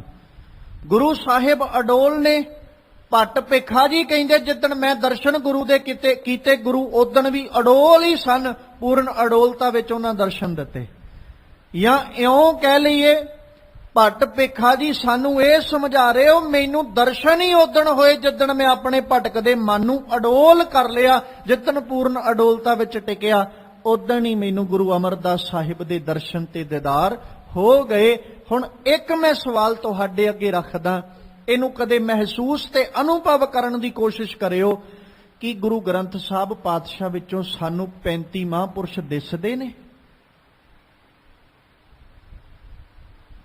ਕੀ ਗੁਰੂ ਨਾਨਕ ਸਾਹਿਬ ਦੇ ਕਦੇ ਦੀਦਾਰ ਹੋਏ ਜਪਜੀ ਦੀ ਬਾਣੀ ਪੜ੍ਹਦੇ ਹਾਂ? ਕੀ ਜਦੋਂ ਆਨੰਦ ਸਾਹਿਬ ਦੀ ਬਾਣੀ ਪੜ੍ਹਦੇ ਹਾਂ ਗੁਰੂ ਅਮਰਦਾਸ ਸਾਹਿਬ ਦੇ ਦਰਸ਼ਨ ਹੋਏ? ਜਾਂ ਸੁਖਮਨੀ ਸਾਹਿਬ ਜੀ ਦੀ ਬਾਣੀ ਪੜ੍ਹਨ ਲੱਗਿਆਂ ਕਦੇ ਗੁਰੂ ਅਰਜਨ ਸਾਹਿਬ ਦੇ ਦੀਦਾਰ ਹੋਏ ਸਾਨੂੰ? ਜਾਂ ਜਦੋਂ ਗੁਰੂ ਤੇਗ ਬਹਾਦਰ ਸਾਹਿਬ ਦੀ ਬਾਣੀ ਨੂੰ ਪੜ੍ਹਦੇ ਹਾਂ, ਕਦੇ ਗੁਰੂ ਤੇਗ ਬਹਾਦਰ ਸਾਹਿਬ ਦੇ ਸ਼ਲੋਕ ਪੜ੍ਹਦਿਆਂ ਹੋਇਆਂ ਗੁਰੂ ਤੇਗ ਬਹਾਦਰ ਸਾਹਿਬ ਦੇ ਦਰਸ਼ਨ ਹੋਏ? ਆਪ ਅੰਦਾਜ਼ਾ ਲਾ ਕੇ ਵੇਖੀਏ, ਸਾਡਾ ਮਨ ਕਿੱਡਾ ਜ਼ਿਆਦਾ ਮੈਲ ਨਾਲ ਭਰਿਆ ਤੇ ਕਿੱਡਾ ਜ਼ਿਆਦਾ ਡੋਲ ਰਿਹਾ ਹੈ। ਇਹਦੇ ਕੋਲ ਤੇ ਸਥਿਰਤਾ ਹੀ ਹੈ ਨਹੀਂ। ਜੇ ਕਿਤੇ ਅਡੋਲ ਹੁੰਦਾ, ਭੱਟ ਭਿਖਾ ਜੀ ਕਹਿ ਰਹੇ, ਕਹਿੰਦੇ ਅਡੋਲ ਚਿੱਤ ਹੋ ਗਿਆ ਮੈਨੂੰ ਗੁਰੂ ਅਰਜਨ ਸਾਹਿਬ ਵਿੱਚੋਂ ਹੀ ਗੁਰੂ ਅਮਰਦਾਸ ਦਿਸ ਰਹੇ ਨੇ। ਮੈਨੂੰ ਤੇ ਸਤਿਗੁਰੂ ਅਮਰਦਾਸ ਦੀ ਬਾਣੀ ਪੜ੍ਹਦਿਆਂ ਨਹੀਂ ਕਦੇ ਦਿਸੇ। ਸੋਚਣ ਵਾਲੀ ਗੱਲ ਹੈ। ਗੁਰੂ ਅਰਜਨ ਸਾਹਿਬ ਜੀ ਦੇ ਦਰਸ਼ਨ ਕਰਦਿਆਂ ਭੱਟ ਸਾਹਿਬਾਨ ਗੁਰੂ ਨਾਨਕ ਸਾਹਿਬ ਵੀ ਵੇਖ ਰਹੇ ਨੇ, ਗੁਰੂ ਅੰਗਦ ਸਾਹਿਬ ਨੂੰ ਵੀ ਵੇਖ ਰਹੇ, ਗੁਰੂ ਅਮਰਦਾਸ ਸਾਹਿਬ ਗੁਰੂ ਰਾਮਦਾਸ ਸਾਹਿਬ ਨੂੰ ਵੀ ਵੇਖਿਆ। ਪ੍ਰਤੱਖ ਸਾਹਮਣੇ ਗੁਰੂ ਅਰਜਨ ਸਾਹਿਬ ਦਾ ਸਰੀਰ ਬੈਠਾ ਹੈ। ਸਰੀਰ ਤੇ ਗੁਰੂ ਅਰਜਨ ਸਾਹਿਬ ਦਾ ਹੀ ਹੈ ਨਾ। ਉਹਦੇ ਵਿੱਚੋਂ ਪਹਿਲੇ 4 ਗੁਰੂ ਸਾਹਿਬਾਨਾਂ ਦੇ ਦਰਸ਼ਨ। ਕਿੱਡਾ ਜ਼ਿਆਦਾ ਚਿੱਤ ਅਡੋਲ ਹੋਏਗਾ ਤੇ ਮਨ ਕਿੰਨਾ ਜ਼ਿਆਦਾ ਟਿਕਿਆ ਹੋਏਗਾ ਕਿ ਸਰੀਰ ਗੁਰੂ ਅਰਜਨ ਸਾਹਿਬ ਦਾ ਹੈ, ਪਰ ਜੋਤ ਵਿੱਚੋਂ ਗੁਰੂ ਨਾਨਕ, ਗੁਰੂ ਅੰਗਦ, ਗੁਰੂ ਅਮਰਦਾਸ ਤੇ ਗੁਰੂ ਰਾਮਦਾਸ ਸਾਹਿਬ ਦੀ ਵੀ ਦੇਖ ਰਹੇ ਨੇ। ਸਾਨੂੰ ਤੇ ਗੁਰੂ ਨਾਨਕ ਦੀ ਬਾਣੀ ਜਪਜੀ ਪੜ੍ਹਦਿਆਂ ਕਦੇ ਗੁਰੂ ਨਾਨਕ ਨਹੀਂ ਦਿਸੇ। ਸਾਡਾ ਮਨ ਕਿੰਨਾ ਜ਼ਿਆਦਾ ਮੈਲਾ ਹੋਏਗਾ। ਭੱਟ ਭਿਖਾ ਜੀ ਕਹਿੰਦੇ ਵੀ ਮੈਂ ਜਿੱਦਣ ਅਡੋਲ ਚਿੱਤ ਕੀਤਾ ਨਾ, ਉਸ ਦਿਨ ਮੈਨੂੰ ਧੰਨ ਗੁਰੂ ਅਮਰਦਾਸ ਪਾਤਸ਼ਾਹ ਜੀ ਦੇ ਦਰਸ਼ਨ ਤੇ ਦੀਦਾਰ ਹੋਏ। ਰਹਿਓ ਸੰਤ ਹਉ ਟੋਲ, ਸਾਧ ਬਹੁ ਤੇਰੇ ਡਿਠੇ, ਸੰਨਿਆਸੀ ਤਪਸੀ ਹੈ ਮੁਖ ਏ ਪੰਡਤ ਮਿੱਠੇ। ਜਦੋਂ ਆਪਾਂ ਇਹਨਾਂ ਸਵਈਆਂ ਦੀ ਵਿਚਾਰ ਆਰੰਭੀ ਸੀ ਨਾ, ਤੇ ਇਹ ਪੱਖ ਆਪਾਂ ਵਿਚਾਰ ਕੇ ਤੁਰੇ ਸਾਂ ਕਿ ਭੱਟ ਸਾਹਿਬਾਨ ਧਾਰਮਿਕ ਬਿਰਤੀ ਦੇ ਮਾਲਕ ਨੇ। ਧਰਮ ਦੀ ਗੱਲ ਉਹ ਹੀ ਕਰੇਗਾ ਜਿਹੜਾ ਧਾਰਮਿਕ ਬਿਰਤੀ ਦਾ ਮਾਲਕ ਹੈ। ਜਿਹੜਾ ਧਾਰਮਿਕ ਬਿਰਤੀ ਦਾ ਮਾਲਕ ਨਹੀਂ, ਉਹ ਧਰਮ ਦੀ ਗੱਲ ਵੀ ਕੀ ਕਰੇਗਾ? ਉਹਨੂੰ ਕੀ ਪਤਾ ਧਰਮ ਕੀ ਹੁੰਦਾ ਹੈ, ਜਾਂ ਧਰਮੀ ਕਿਹਨੂੰ ਕਹਿੰਦੇ ਨੇ ਜਿਹੜਾ ਧਾਰਮਿਕ ਬਿਰਤੀ ਦਾ ਮਾਲਕ ਹੀ ਨਹੀਂ ਹੈ। ਜਿਹੜਾ ਧਾਰਮਿਕ ਬਿਰਤੀ ਦਾ ਮਾਲਕ ਹੈ ਉਹਨੂੰ ਹੀ ਪਤਾ ਲੱਗੇਗਾ ਨਾ ਧਰਮ ਵਿੱਚੋਂ ਸਕੂਨ ਕਿੱਦਾਂ ਦਾ ਮਿਲਦਾ ਹੈ, ਜਾਂ ਧਰਮ ਜਦੋਂ ਆਪਾਂ ਕਮਾਉਂਦੇ ਆ ਤੇ ਮਹਿਸੂਸਤਾ ਕਿੱਦਾਂ ਦੀ ਹੋਣੀ ਚਾਹੀਦੀ ਹੈ, ਜੀਵਨ ਕਿੱਦਾਂ ਦਾ ਹੋਣਾ ਚਾਹੀਦਾ ਹੈ, ਜੀਵਨ ਵਿੱਚ ਸਾਡਾ ਟਿਕਾ ਕਿੱਦਾਂ ਦਾ ਹੋਣਾ ਚਾਹੀਦਾ। ਜਿਹਦੀ ਸੋਚ ਧਾਰਮਿਕ ਹੋਏਗੀ ਉਹਨੂੰ ਹੀ ਪਤਾ ਲੱਗੇਗਾ। ਤੇ ਜਿਹੜਾ ਹੁਣ ਜ਼ਿੰਦਗੀ ਹੋਈ ਕਹਿ ਲੋ ਵਿਕਾਰਾਂ ਵਿੱਚ ਲੰਘਾ ਰਿਹਾ, ਉਹਨੂੰ ਅਸੀਂ ਕਹੀਏ ਸੱਜਣਾ ਤੂੰ ਦੱਸ ਧਰਮ ਕੀ ਹੁੰਦਾ ਹੈ, ਉਹ ਕੀ ਦੱਸੇਗਾ ਸਾਨੂੰ ਧਰਮ ਕੀ ਹੁੰਦਾ ਹੈ? ਉਹ ਤੇ ਇਹੀ ਦੱਸੇਗਾ ਨਾ ਵੱਧ ਤੋਂ ਵੱਧ ਜਿਹੜੇ ਸੰਸਾਰਿਕ ਤੌਰ ਤੇ ਸਰੀਰਕ ਤੌਰ ਤੇ ਬੰਦੇ ਧਰਮ ਧਾਰਨ ਕਰਕੇ ਬੈਠੇ, ਉਹ ਵੱਧ ਤੋਂ ਵੱਧ ਇਹ ਦੱਸ ਦੇਗਾ ਬਈ ਆ ਫਲਾਣਾ ਧਰਮ ਹੈ, ਫਲਾਣਾ ਧਰਮ ਤੇ ਆ ਤੀਜਾ ਧਰਮ ਆ, ਚੌਥਾ ਧਰਮ, ਸਾਰੇ ਧਰਮ ਗਿਣਾ ਦੇਗਾ। ਪਰ ਅਸਲ ਵਿੱਚ ਧਰਮ ਦਾ ਮਤਲਬ ਕੀ ਹੈ, ਧਰਮ ਦਾ ਮਕਸਦ ਕੀ ਹੈ, ਧਰਮੀ ਬੰਦੇ ਦਾ ਜੀਵਨ ਕੀ ਹੈ, ਇਹ ਉਹ ਹੀ ਦੱਸੇਗਾ ਜਿਹੜਾ ਧਾਰਮਿਕ ਸੁਰਤ ਦਾ ਮਾਲਕ ਹੈ। ਹੁਣ ਇਹ ਜਿੰਨੇ ਭੱਟ ਸਾਹਿਬਾਨ ਆਏ ਨੇ ਸਾਰੇ ਦੇ ਸਾਰੇ ਧਾਰਮਿਕ ਬਿਰਤੀ ਦੇ ਮਾਲਕ ਨੇ, ਔਰ ਧਾਰਮਿਕ ਬਿਰਤੀ ਦੇ ਮਾਲਕ ਹੋਣ ਕਰਕੇ ਇਹਨਾਂ ਨੇ ਧਰਮ ਲੱਭਣ ਦੀ ਕੋਸ਼ਿਸ਼ ਕੀਤੀ, ਜੀਵਨ ਵਿਚਲਾ ਟਿਕਾ ਲੱਭਣ ਦਾ ਯਤਨ ਕੀਤਾ। ਤੇ ਜਦੋਂ ਜੀਵਨ ਦਾ ਟਿਕਾ ਲੱਭਦੇ ਗਏ ਤੇ ਇਹ ਭੱਟ ਜੀ ਕਹਿੰਦੇ ਰਹਿਓ ਸੰਤ ਹਉ ਟੋਲ, ਪਤਾ ਹੀ ਨਹੀਂ ਕਿੰਨੇ ਕੁ ਫਰੋਲੇ ਗੁਰੂ ਅਰਜਨ ਸਾਹਿਬ ਦੇ ਸਾਹਮਣੇ ਖੜੋ ਕੇ ਕੀ ਕਹਿ ਰਹੇ, ਰਹਿਓ ਸੰਤ ਹਉ ਟੋਲ। ਗੁਰੂ ਸਾਹਿਬ ਜੀ ਪਤਾ ਹੀ ਨਹੀਂ ਕਿੰਨੇ ਕੁ ਸੰਤ ਵੇਖੇ, ਲੱਭ ਰਹੇ ਸਾਂ ਅਸੀਂ ਵੀ ਸ਼ਾਇਦ ਕੋਈ ਰੱਬ ਦਾ ਪਿਆਰਾ ਲੱਭ ਜਾਏ, ਲੱਭ ਰਹੇ ਸਾਂ ਸ਼ਾਇਦ ਕੋਈ ਰੱਬ ਨਾਲ ਜੁੜਿਆ ਸੰਤ ਹੀ ਲੱਭ ਜਾਏ, ਰੱਬ ਨਾਲ ਜੁੜਿਆ ਕੋਈ ਗੁਰਮੁਖ ਪਿਆਰਾ ਲੱਭ ਜਾਏ। ਪਰ ਸੰਤ ਕੱਲਾ ਕੱਲਾ ਫਰੋਲ ਕੇ ਵੇਖਿਆ ਅਸੀਂ। ਤੇ ਉਹ ਕਿਹੜੇ ਸਨ? ਗਲੀ ਜਿੰਨਾ ਜਪ ਮਾਲੀਆਂ, ਲੋਟੇ ਹੱਥ ਨਿਬੱਗ, ਓਏ ਹਰ ਕੇ ਸੰਤ ਨਾ ਆਖੀਐ ਬਾਨਾਰਸ ਕੇ ਠੱਗ। ਉਹ ਤੇ ਇਹ ਸਨ, ਇਹਨਾਂ ਦੀ ਹਾਲਾਤ ਐਸੇ ਸੀ, ਇੰਨੇ ਕੁ ਬੇਸਬਰੇ ਸਨ ਕਿ ਸਾਹਿਬ ਜੀ ਨੇ, ਭਗਤ ਕਬੀਰ ਸਾਹਿਬ ਨੇ ਨਾਲ ਜ਼ਿਕਰ ਕੀਤਾ, ਕਹਿੰਦੇ ਉਹ ਐਸੇ ਉਹਨਾਂ ਦਾ ਜੀਵਨ ਵਿੱਚੋਂ ਸਬਰ ਦਾ ਬੰਨ ਟੁੱਟਿਆ ਸੀ, ਡਾਲਾ ਸਿਓ ਪੇਡਾ ਗਟਕਾਵੇ ਐਸੇ ਸੰਤ ਨਾ ਮੋਹ ਕੋ ਪਾਵੇ। ਉਹ ਡਾਲਾਂ ਤੇ ਖਾਂਦੇ ਹੀ ਖਾਂਦੇ ਸੀ, ਪੇਡਾ ਵੀ ਗਟਕਾ ਜਾਂਦੇ ਸਨ। ਸ਼ਖਾਵਾਂ ਤੇ ਖਾਣੀਆਂ ਹੀ ਖਾਣੀਆਂ, ਪਰ ਜੜਾਂ ਵੀ ਸਾਰੀਆਂ ਹੀ ਖਾ ਜਾਣੀਆਂ, ਛੱਡਣਾ ਹੀ ਕੁਛ ਨਹੀਂ। ਉਹ ਜਿੰਨੇ ਵੇਖੇ ਰਹੇ ਉਹ ਸੰਤ ਹੋਂ ਟੋਲ, ਉਹ ਸਾਰੇ ਫਰੋਲ ਕੇ ਵੇਖੇ, ਸਾਧ ਬਹੁ ਤੇਰੇ ਡਿਠੇ। ਧੰਨ ਗੁਰੂ ਅਰਜਨ ਦੇਵ ਪਾਤਸ਼ਾਹ ਜੀ ਬੜੇ ਸਾਧੂ ਹੀ ਵੇਖੇ ਜਿਹੜੇ ਕਹਿੰਦੇ ਸੀ ਅਸੀਂ ਰੱਬ ਨਾਲ ਜੁੜੇ ਆ, ਜਾਂ ਰੱਬ ਦੇ ਅਸੀਂ ਸੇਵਕ ਆ, ਅਸੀਂ ਰੱਬ ਦੇ ਪਿਆਰੇ ਆ। ਜਦੋਂ ਇਹਨਾਂ ਸਾਰਿਆਂ ਨੂੰ ਫਰੋਲ ਕੇ ਵੇਖਿਆ ਨਾ, ਫਿਰ ਇਹਨਾਂ ਦੇ ਨਾਲ ਨਾਲ ਸੰਨਿਆਸੀ, ਤਪੱਸੀ, ਸੰਨਿਆਸੀ ਵੀ ਫਰੋਲੇ ਜਿਹੜੇ ਕਹਿੰਦੇ ਅਸੀਂ ਸੰਨਿਆਸ ਧਾਰਨ ਕਰ ਲਿਆ, ਛੱਡਤਾ ਹੀ ਸਾਰਾ ਕੁਝ, ਕੋਈ ਸਾਡੇ ਮਨ ਅੰਦਰ ਲੋਭ ਨਹੀਂ, ਕੋਈ ਸਾਡੇ ਮਨ ਅੰਦਰ ਲਾਲਚ ਨਹੀਂ, ਅਸੀਂ ਤੇ ਆਪਣੇ ਘਰ ਦੀਆਂ ਜ਼ਮੀਨਾਂ ਜਾਇਦਾਦਾਂ ਵੀ ਛੱਡ ਕੇ ਆ ਗਏ। ਉਹ ਜਿਹੜੇ ਸੰਨਿਆਸੀ ਤੇ ਤਪੱਸੀ ਬਣ ਕੇ ਬੈਠੇ ਸਨ ਨਾ, ਮੁੱਖੋਂ ਇਹ ਪੰਡਤ ਮਿੱਠੇ, ਇਹ ਸਾਰੇ ਆਪਣੇ ਆਪ ਨੂੰ ਗਿਆਨਵਾਨ ਅਖਵਾਉਣ ਵਾਲੇ ਨਾ, ਜ਼ਬਾਨ ਕਰਕੇ ਤੇ ਬੜੇ ਮਿੱਠੇ ਨੇ ਸਾਰੇ ਹੀ। ਸੰਤ ਵੀ ਜ਼ਬਾਨ ਕਰਕੇ ਮਿੱਠਾ, ਸਾਧੂ ਵੀ ਜ਼ਬਾਨ ਕਰਕੇ ਮਿੱਠਾ। ਹੁਣ ਮੈਂ ਹੱਥ ਜੋੜ ਕੇ ਇੱਥੇ ਨਾਲ ਇਸ ਗੱਲ ਨੂੰ ਫਿਰ ਦੁਹਰਾਉਂਦਾ ਚੱਲਾਂ, ਮੇਰਾ ਮਤਲਬ ਕਿਸੇ ਦੀਆਂ ਭਾਵਨਾਵਾਂ ਨੂੰ ਠੇਸ ਪਹੁੰਚਾਉਣਾ ਜਾਂ ਕਿਸੇ ਰੱਬ ਦੇ ਪਿਆਰੇ ਦੇ ਖਿਲਾਫ ਮੇਰਾ ਕੋਈ ਲਫ਼ਜ਼ ਨਹੀਂ ਜੇ। ਜਿਨ੍ਹਾਂ ਨੂੰ ਭੱਟ ਸਾਹਿਬਾਨ ਫਰੋਲ ਕੇ ਆਏ, ਜਿੱਥੋਂ ਕੁਝ ਨਹੀਂ ਮਿਲਿਆ, ਗੱਲ ਉਹਨਾਂ ਦੀ ਚੱਲ ਰਹੀ ਹੈ, ਬਾਤ ਉਹਨਾਂ ਦੀ ਚੱਲ ਰਹੀ ਹੈ। ਤੇ ਉਹਨਾਂ ਦੀ ਜਦੋਂ ਬਾਤ ਚੱਲੀ, ਸੁਭਾਵਿਕ ਜਿਹੀ ਗੱਲ ਹੈ, ਨਹੀਂ ਕੁਝ ਮਿਲਿਆ ਅਗਲਿਆਂ ਨੇ, ਤਾਂ ਹੀ ਆ ਕੇ ਗੁਰੂ ਅਰਜਨ ਸਾਹਿਬ ਕੋਲ ਕਿਹਾ ਨਾ ਵੀ ਸਤਿਗੁਰੂ ਉਹਨਾਂ ਕੋਲ ਕੁਝ ਨਹੀਂ ਹੈ। ਤੇ ਜਿਸ ਦਰ ਤੋਂ ਆ ਕੇ ਕੁਝ ਮਿਲ ਗਿਆ, ਉੱਥੇ ਆ ਕੇ ਨਹੀਂ ਕਹਿਤਾ ਵੀ ਗੁਰੂ ਅਰਜਨ ਸਾਹਿਬ ਜੀ ਤੁਹਾਡੇ ਦਰ ਤੋਂ ਵੀ ਕੁਝ ਨਹੀਂ ਮਿਲਿਆ, ਉੱਥੇ ਆ ਕੇ ਕਹਿ ਰਹੇ ਨਾ ਵੀ ਤੁਹਾਡੇ ਵਰਗਾ ਕੋਈ ਨਹੀਂ ਮਿਲਿਆ। ਬੜੇ ਫਰੋਲੇ ਅਸੀਂ। ਹੁਣ ਇੱਥੇ ਜ਼ਿਕਰ ਜਿਹੜਾ ਮੈਂ ਕਰਨ ਲੱਗਿਆ, ਸੰਤ ਕੀ ਨੇ ਜ਼ੁਬਾਨ ਕਰਕੇ ਮਿੱਠੇ, ਉਹਨਾਂ ਨੂੰ ਪਤਾ ਵੀ ਜ਼ੁਬਾਨ ਮਿੱਠੀ ਹੋਏਗੀ ਤਾਂ ਹੀ ਸਾਡੀ ਦੁਕਾਨਦਾਰੀ ਚੱਲਣੀ ਨਾ, ਜੇ ਜ਼ੁਬਾਨ ਹੀ ਮਿੱਠੀ ਨਾ ਹੋਈ ਤੇ ਸਾਡੀ ਦੁਕਾਨ ਤੇ ਕਿੰਨੇ ਆਉਣਾ। ਸਾਧਾਂ ਦਾ ਵੀ ਇਹੀ ਕਰਮ ਹੈ।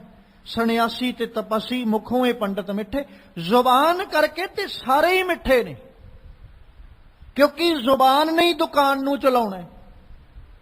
ਜੇ ਜ਼ੁਬਾਨ ਮਿੱਠੀ ਨਹੀਂ ਹੈ ਦੁਕਾਨ ਚੱਲ ਹੀ ਨਹੀਂ ਸਕਦੀ। ਬੰਦਾ ਜਿੱਡਾ ਮਰਜ਼ੀ ਵੱਡਾ ਆਪਣੇ ਆਪ ਨੂੰ ਦੁਕਾਨਦਾਰ ਖਵਾਉਂਦਾ ਹੋਵੇ, ਦੁਕਾਨਦਾਰ ਦੀ ਵੱਡੀ ਦੁਕਾਨਦਾਰੀ ਜਾਂ ਉਹਦਾ ਦੁਕਾਨਦਾਰ ਹੋਣਾ ਵੱਡਾ ਇੱਥੋਂ ਸਾਬਤ ਕਰਦਾ ਬੰਦਾ ਜ਼ੁਬਾਨ ਕਰਕੇ ਬਹੁਤ ਮਿੱਠਾ ਹੈ, ਭਾਈ ਉਹਦੀ ਦੁਕਾਨਦਾਰੀ ਚੱਲ ਰਹੀ ਹੈ।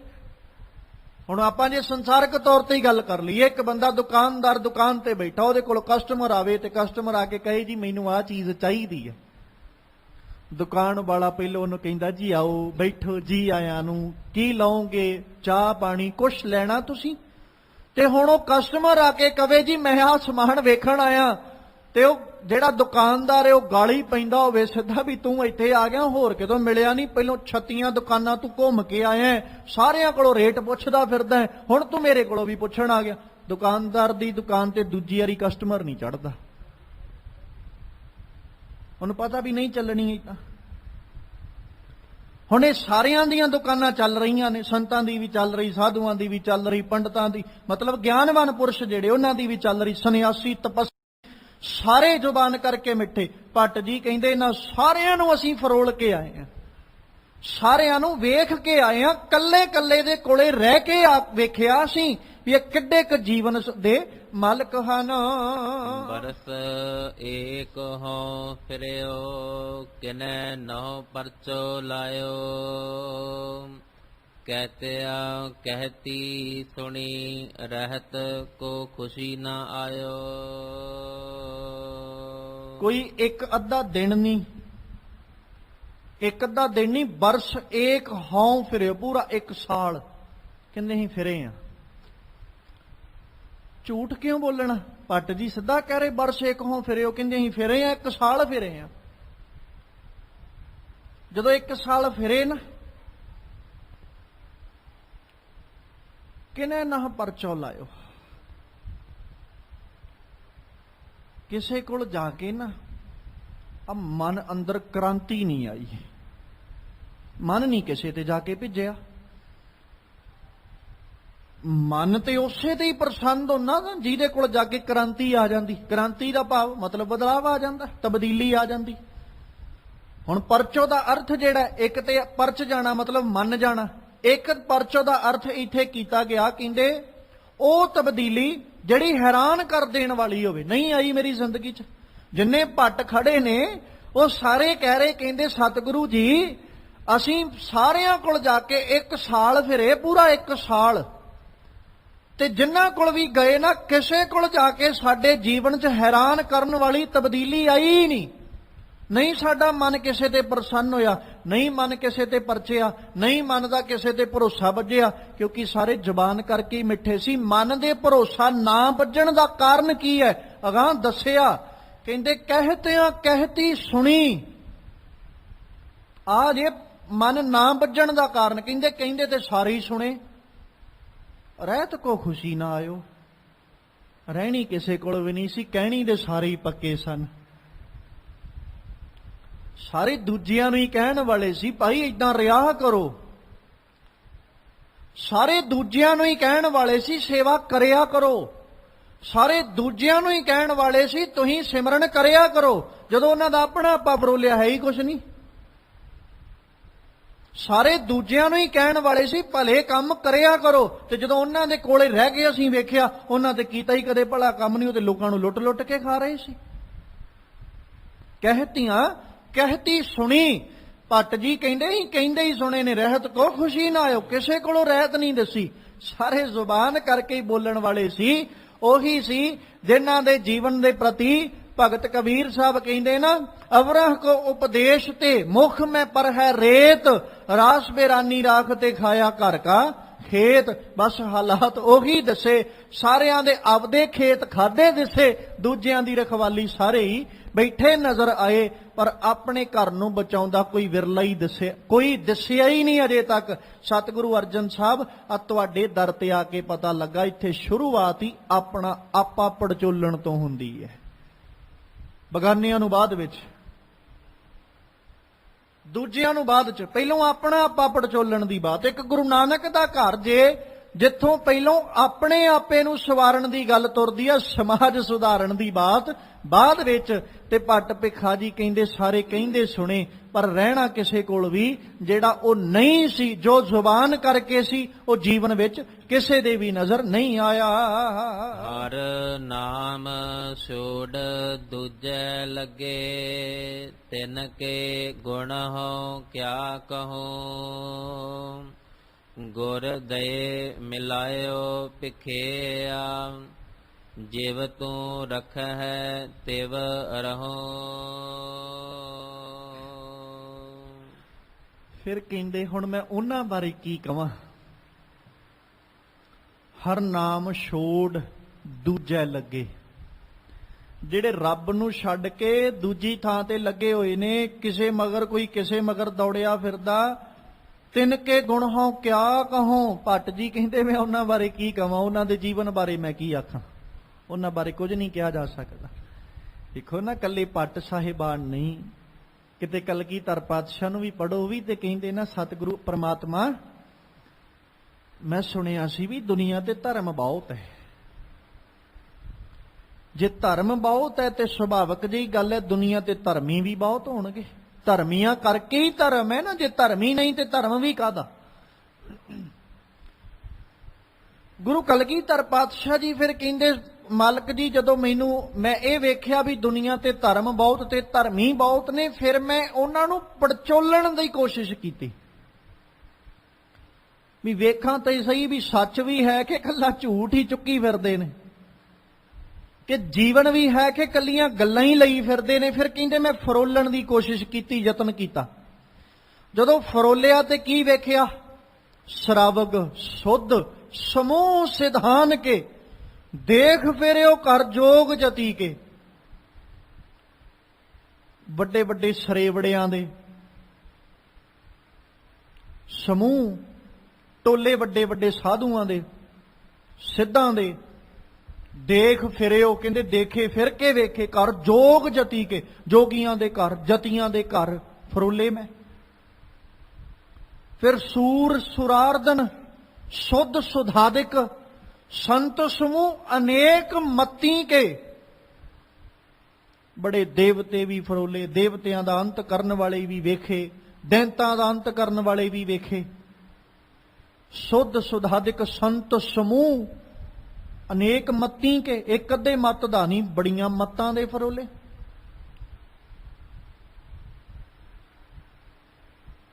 ਫਿਰ ਕਹਿਣਾ ਪਿਆ कि सारा देश फरोलिया,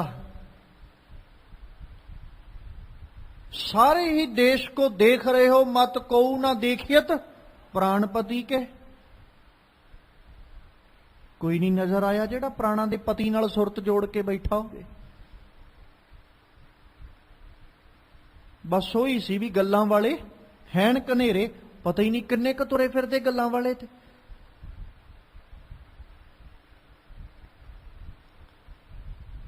सतगुरु दी बाणी पढ़ो, मालिक कहंदे ना घाट ना किन ही कहाया, सब कहते हैं पाया। कोई है जेड़ा बंदा ये कवे मैनू रब नहीं मिलिया अजे तक, जेड़ा माड़ा जिहा अपने तन ते धर्मी पहरावा बाणा पा लैंदा ओही कहंदा मैनू ही रब मिल गया। कोई घट खवाउण नूं तैयार नहीं।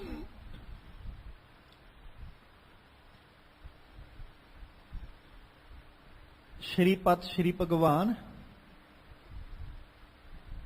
अकाल पुरख परमेश्वर भगवान दी कृपा तो बिना एक रति बिन एक रति के, ये ते रति मात्र भी नहीं आ।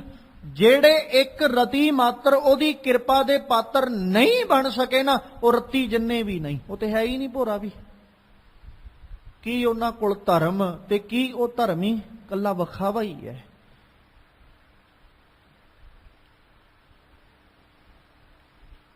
ते ये कल्ला उन्हां वास्ते ही नहीं है, उन्हां दे विच शायद साडी भी कैटागरी आवे, क्योंकि साडे कोल धर्मी बाणा है। अपने अपने मन फरोल के जे असीं वेखीए ते की गुरु दियां नज़रां दे सामने असीं उठ के ਇਹ ਕਹਿ ਸਕਦੇ ਆ ਵੀ ਸਤਿਗੁਰੂ ਮੈਂ ਰੱਬ ਦੀ ਕਿਰਪਾ ਦਾ ਪਾਤਰ ਬਣਿਆ, ਮੇਰੇ ਕੋਲ ਹੈ ਉਹਦੀ ਰਤਾ ਮਾਤਰ ਕਿਰਪਾ, ਮੇਰੇ ਕੋਲ ਕੱਲਾ ਬਾਣਾ ਹੀ ਨਹੀਂ, ਕੱਲਾ ਪਹਿਰਾਵਾ ਹੀ ਨਹੀਂ, ਮੈਂ ਕੋਸ਼ਿਸ਼ ਵੀ ਕਰਦਾ, ਯਤਨ ਵੀ ਕਰਦਾ ਕਿ ਧਰਮੀ ਬਾਣੇ ਦੇ ਮੁਤਾਬਕ ਮੈਂ ਧਰਮ ਵੀ ਕਮਾ ਸਕਾਂ। ਤੇ ਸ਼ਾਇਦ ਭੱਟ ਸਾਹਿਬਾਨਾਂ ਨੇ ਜਿਹੜਾ ਜ਼ਿਕਰ ਕੀਤਾ, ਕਹਿਤੀਆਂ ਕਹਿਤ ਸੁਣੀ ਰਹਿਤ ਕੋ ਖੁਸ਼ੀ ਨਾ ਆਇਓ, ਉਹਨਾਂ ਵਿੱਚ ਅਸੀਂ ਵੀ ਸ਼ਾਮਲ ਆ। ਕਹਿੰਦੇ ਹੀ ਵੇਖੇ ਆ, ਅੱਜ ਤੱਕ ਆਖਿਆ ਹੀ ਹੈ ਕਿ ਰਹਿਤ ਹੈ ਸਾਡੇ ਕੋਲ। ਫਿਰ ਨਾਲ ਕਹਿੰਦੇ ਹਰ ਨਾਮ ਛੋੜ ਦੂਜੇ ਲੱਗੇ। ਹੁਣ ਹੈ ਤੇ ਸਾਰੇ ਉਹ ਹੀ ਨਾ ਜਿਹੜੇ ਰੱਬ ਨੂੰ ਛੱਡ ਕੇ ਦੂਜੀਆਂ ਥਾਵਾਂ ਤੇ ਲੱਗੇ ਨੇ। ਤੇ ਭੱਟ ਭਿੱਖਾ ਜੀ ਕਹਿੰਦੇ ਇਹਨਾਂ ਬਾਰੇ ਹੁਣ ਮੈਂ ਕੀ ਹੋਰ ਆਖਾਂ, ਇਹ ਸਾਰੇ ਰੱਬ ਤੋਂ ਟੁੱਟੇ ਹੋਏ ਨੇ। ਤੇ ਜਿਹੜੇ ਰੱਬ ਤੋਂ ਟੁੱਟੇ ਨੇ ਉਹਨਾਂ ਦੇ ਬਾਰੇ ਬਾਣੀ ਆਪਣਾ ਫੈਸਲਾ ਦੇ ਦਿੰਦੀ ਹੈ। ਚਿਤ ਚੇਤਸ ਕੀ ਨਹੀਂ ਬਾਵਰਿਆ, ਹਰ ਬਿਸਰਤ ਤੇਰੇ ਗੁਣ ਗਲਿਆ। ਤੂੰ ਕਿੱਥੋਂ ਕਹਿ ਦੇਂਗਾ ਮੈਂ ਬਹੁਤ ਗੁਣੀ ਆ, ਤੇਰੇ ਤੇ ਜੀਵਨ ਦੇ ਅੰਦਰ ਗੁਣ ਸਾਰੇ ਹੀ ਗਲ ਗਏ ਤੇ ਸੜ ਗਏ। ਤੂੰ ਗੁਣੀ ਕਿਹੜੇ ਪਾਸਿਓਂ ਬਣ ਗਿਆ? ਤੂੰ ਨਹੀਂ ਗੁਣੀ ਅਖਵਾਉਣ ਦਾ ਹੱਕਦਾਰ, ਕਿਉਂਕਿ ਨਾ ਤੂੰ ਕਦੇ ਚੇਤੇ ਕੀਤਾ, ਨਾ ਉਹਨੂੰ ਚੇਤਿਆ ਕਦੇ ਤੂੰ, ਨਾ ਹੀ ਕਦੇ ਉਸ ਮਾਲਕ ਦੀ ਯਾਦ ਵਿੱਚ ਤੂੰ ਜੁੜਨ ਦਾ ਯਤਨ ਕੋਸ਼ਿਸ਼ ਕੀਤੀ। ਤੂੰ ਤੇ ਬਾਵਰਾ ਬਣ ਕੇ ਫਿਰ ਰਿਹਾ, ਹਰ ਬਿਸਰਤ ਤੇਰੇ ਗੁਣ ਗਲਿਆ, ਤੇਰੇ ਤੇ ਸੜ ਗਏ ਸਾਰੇ ਗੁਣ, ਗਲ ਗਏ ਸਾਰੇ ਦੇ ਸਾਰੇ। ਤੂੰ ਕਿੱਥੋਂ ਧਰਮੀ ਤੇ ਕਿੱਥੋਂ ਗੁਣੀ ਬਣ ਗਿਆ? ਹਰ ਨਾਮ ਛੋੜ ਦੂਜੇ ਲੱਗੇ। ਕਹਿੰਦੇ ਜਿਹੜੇ ਰੱਬ ਨੂੰ ਛੱਡ ਕੇ ਦੂਜੇ ਪਾਸੇ ਲੱਗ ਗਏ, ਤਿਣ ਕੇ ਗੁਣ ਹਉ ਕਿਆ ਕਹੋ, ਮੈਂ ਉਹਨਾਂ ਦੇ ਬਾਰੇ ਗੁਣ ਕੀ ਆਖਾਂ, ਗੁਰਦਈ ਮਿਲਾਇਓ ਭਿਖਿਆ। ਕਹਿੰਦੇ ਗੁਰੂ ਦਾ ਮਿਲਾਪ ਮੈਨੂੰ ਕਰਵਾ ਦਿੱਤਾ, ਭਿਖੇ ਨੂੰ ਅਕਾਲ ਪੁਰਖ ਪਰਮੇਸ਼ਵਰ ਨੇ, ਰੱਬ ਨੇ। ਜਾਂ ਇਉਂ ਕਹਿ ਲਈਏ ਧੰਨ ਗੁਰੂ ਅਮਰਦਾਸ ਸਾਹਿਬ ਜੀ, ਆ ਮੈਂ ਜਿਹੜਾ ਤੁਹਾਡਾ ਸੇਵਕ ਭਿੱਖਾ ਹਾਂ ਨਾ, ਮੇਰੇ ਉੱਤੇ ਰੱਬ ਨੇ ਕਿਰਪਾ ਕਰਕੇ ਤੇ ਮੈਨੂੰ ਤੁਹਾਡਾ ਮੇਲ ਕਰਾਇਆ, ਤੁਹਾਡਾ ਮਿਲਾਪ ਕਰਾਇਆ। ਹੁਣ ਮੈਂ ਤੁਹਾਡੇ ਅੱਗੇ ਖੜੋ ਕੇ ਇਹ ਆਖਦਾ, ਜਿਵ ਤੂੰ ਰੱਖੇ ਤੇ ਰਹੋ। ਹੁਣ ਜਿਵੇਂ ਤੁਸੀਂ ਮੈਨੂੰ ਰੱਖੋਗੇ ਮੈਂ ਉਦਾਂ ਹੀ ਰਵਾਂਗਾ। ਹੁਣ ਮੈਂ ਕਿਸੇ ਹੋਰ ਤਰੀਕੇ ਨਾਲ ਜਾਂ ਆਪਣੀ ਮੱਤ ਵਰਤਣ ਦੀ ਮੈਂ ਕੋਸ਼ਿਸ਼, ਆਪਣੀ ਮੱਤ ਵਰਤਣ ਦਾ ਮੈਂ ਯਤਨ ਨਹੀਂ ਕਰਾਂਗਾ, ਕਿਉਂਕਿ ਸਤਿਗੁਰਾਂ ਤੇਰੇ ਦਰ ਤੋਂ ਬਿਨਾ ਦੂਜਾ ਦਰ ਦਿਸਿਆ ਹੀ ਕੋਈ ਨਹੀਂ, ਜਿਸ ਦਰ ਤੇ ਜਾ ਕੇ ਆ ਪਰਚੋ ਮਨ ਨੂੰ ਆਇਆ ਹੋਵੇ। ਗੱਲ ਤੇ ਪਰਚਨ ਦੀ ਸੀ ਨਾ ਮਨ ਨੂੰ। ਜਿਹੜੇ 1 ਸਾਲ ਫਿਰੇ ਨੇ, ਜਿਨ੍ਹਾਂ ਨੇ 1 ਸਾਲ ਘੁੰਮ ਕੇ ਵੇਖਿਆ, ਅਗਲਿਆਂ ਨੂੰ ਨਹੀਂ ਮਨ ਨੂੰ ਕੁਛ ਲੱਗਾ। ਇੱਕ ਬੰਦਾ ਇੱਕ ਦੁਕਾਨ ਛੱਡ ਕੇ ਦੂਜੀ ਤੇ ਕਦੋਂ ਜਾਂਦਾ ਹੈ? ਜਦੋਂ ਇੱਕ ਦੁਕਾਨ ਤੋਂ ਉਹਨੂੰ ਸਮਾਨ ਪਸੰਦ ਨਾ ਆਵੇ, ਪ੍ਰੋਡਕਟ ਚੰਗਾ ਨਾ ਲੱਗੇ, ਤਾਂ ਹੀ ਦੂਜੀ ਤੇ ਜਾਂਦਾ ਹੈ ਨਾ। ਤੇ ਜੋ ਦੂਜੀ ਦੁਕਾਨ ਤੋਂ ਵੀ ਨਾ ਚੰਗਾ ਲੱਗੇ, ਫਿਰ ਤੀਜੀ ਤੇ, ਫਿਰ ਚੌਥੀ ਤੇ। ਹੁਣ ਸਤਿਗੁਰੂ ਅਮਰਦਾਸ ਪਾਤਸ਼ਾਹ ਦੇ ਘਰ ਵਿੱਚ ਆ ਕੇ, ਗੁਰੂ ਅਰਜਨ ਸਾਹਿਬ ਦੇ ਘਰ ਵਿੱਚ ਆ ਕੇ ਕਹਿੰਦੇ, ਮਾਲਕਾ ਬੜੇ ਘਰ ਫਰੋਲ ਕੇ ਵੇਖੇ, ਕਿਸੇ ਤੇ ਉੱਤੇ ਪਰਚਾ ਨਹੀਂ ਆਇਆ। ਤਾਂ ਹੀ ਇੱਕ ਤੋਂ ਦੂਜੇ ਘਰ 'ਚ ਜਾਣਾ ਪੈ ਗਿਆ ਨਾ, ਫਿਰ ਤੀਜੇ 'ਚ ਜਾਣਾ ਪੈ ਗਿਆ। 1 ਸਾਲ ਘਰ ਬਦਲਨੇ ਪਏ, ਲਗਾਤਾਰ ਘਰ ਬਦਲਦੇ ਰਹੇ। ਜਦੋਂ ਗੁਰੂ ਅਰਜਨ ਸਾਹਿਬ ਦੇ ਦਰ ਤੇ ਆ ਗਏ, ਉੱਥੇ ਆ ਕੇ ਫਿਰ ਗੁਣ ਗਾਉਣੇ ਸ਼ੁਰੂ ਕਰ ਲਏ ਵੀ ਇਹ ਤੋਂ ਬਿਨਾ ਹੁਣ ਦਰ ਹੈ ਕੋਈ ਨਹੀਂ, ਇਹ ਤੋਂ ਬਿਨਾ ਘਰ ਕੋਈ ਨਹੀਂ। ਜਿਸ ਘਰ ਵਿੱਚ ਜਾ ਕੇ ਸਬਰ ਮਿਲੇ, ਜਿਸ ਘਰ ਵਿੱਚ ਜਾ ਕੇ ਸਕੂਨ ਮਿਲੇ, ਜਿਸ ਘਰ ਵਿੱਚ ਜਾ ਕੇ ਹਿਰਦੇ ਨੂੰ ਠੰਡਕ ਮਿਲੇ, ਤੇ ਜਿਸ ਘਰ ਵਿੱਚ ਜਾ ਕੇ ਐਸੀ ਕ੍ਰਾਂਤੀ ਜੀਵਨ ਵਿੱਚ ਆਏ, ਐਸਾ ਘਰ ਦੂਜਾ ਕੋਈ ਨਹੀਂ। ਤੇ ਇਸੇ ਘਰ 'ਚ ਆ ਕੇ ਫਿਰ ਆਖਦੇ, ਮਾਲਕ ਪਾਤਸ਼ਾਹ ਹੁਣ ਜਿਵੇਂ ਤੁਸੀਂ ਰੱਖੋਗੇ ਨਾ, ਅਸੀਂ ਉਵੇਂ ਹੀ ਰਵਾਂਗੇ, ਜਿਵੇਂ ਤੁਸੀਂ ਕਹੋਗੇ ਉਦਾਂ ਹੀ ਕਰਾਂਗੇ, ਜਿਵੇਂ ਤੁਸੀਂ ਚਲਾਓਗੇ ਉਦਾਂ ਹੀ ਚੱਲਾਂਗੇ। ਬਸ ਅਸੀਂ ਆਪਣਾ ਆਪਾ ਹੁਣ ਤੁਹਾਡੇ ਅੱਗੇ ਰੱਖਤਾ, ਕਿਉਂਕਿ ਐਸਾ ਪਰਚਾ ਕਿਸੇ ਹੋਰ ਕੋਲੋਂ ਨਹੀਂ ਮਿਲਿਆ, ਨਹੀਂ ਮਿਲੀ ਐਸੀ ਕ੍ਰਾਂਤੀ ਜੀਵਨ ਵਿੱਚ ਲਈ ਜੋ ਤੁਹਾਡੇ ਦਰ ਤੇ ਆ ਕੇ ਮਿਲੀ ਹੈ। ਸਤਿਗੁਰੂ ਸਕੂਨ ਤੁਹਾਡੇ ਦਰ ਤੇ ਆ ਕੇ ਮਿਲਿਆ। ਮਾਲਕ ਨੇ, ਹਰੀ ਨੇ ਸਾਡੇ ਤੇ ਕਿਰਪਾ ਵਰਤਾਈ। ਰੱਬ ਨੇ ਰਹਿਮਤ ਕੀਤੀ, ਆਪਣੀ ਰਹਿਮਤ ਕਰਕੇ ਉਹਨਾਂ ਤੁਹਾਡੇ ਦਰ ਤੇ ਭੇਜ ਦਿੱਤਾ ਹੈ ਤੇ ਤੁਹਾਡੇ ਦਰ ਤੇ ਹੁਣ ਆਏ ਆ ਤੇ ਜਿਵੇਂ ਤੁਸੀਂ ਰੱਖੋਗੇ ਉਵੇਂ ਅਸੀਂ ਰਹਾਂਗੇ। ਬਸ ਕਿਤੇ ਆ ਅਰਦਾਸ ਕਰਨ ਦੀ ਜਾਚ ਆ ਜਾਏ, ਸਗਲ ਦਵਾਰ ਕੋ ਛੱਡ ਕੇ ਗਹਿਓ ਤੁਹਾਰੋ ਦਵਾਰ, ਬਾਹ ਗਹੇ ਕੀ ਲਾਜ ਅਸ ਗੋਬਿੰਦ ਦਾਸ ਤੁਹਾਰ।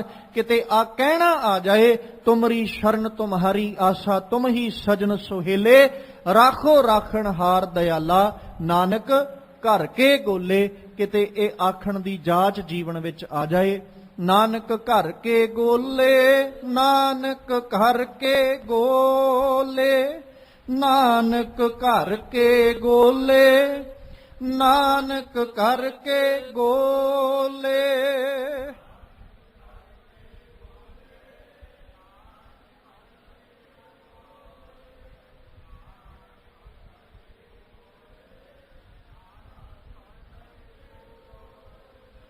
तुमरी शरण तुम्हारी आशा, तुम्हारी शरण तुम्हारी आशा,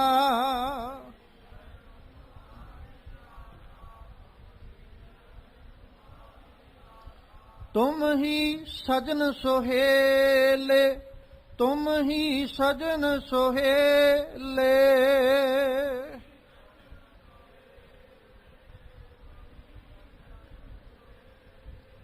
राखो राखण हार दयाला, राखो राखण हार दयाला,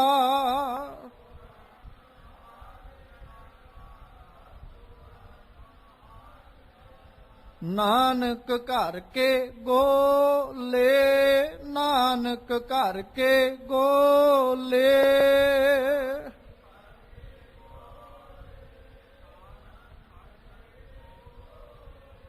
नानक घर के गोले, नानक घर के गोले, नानक घर के गोले, नानक घर के गोले।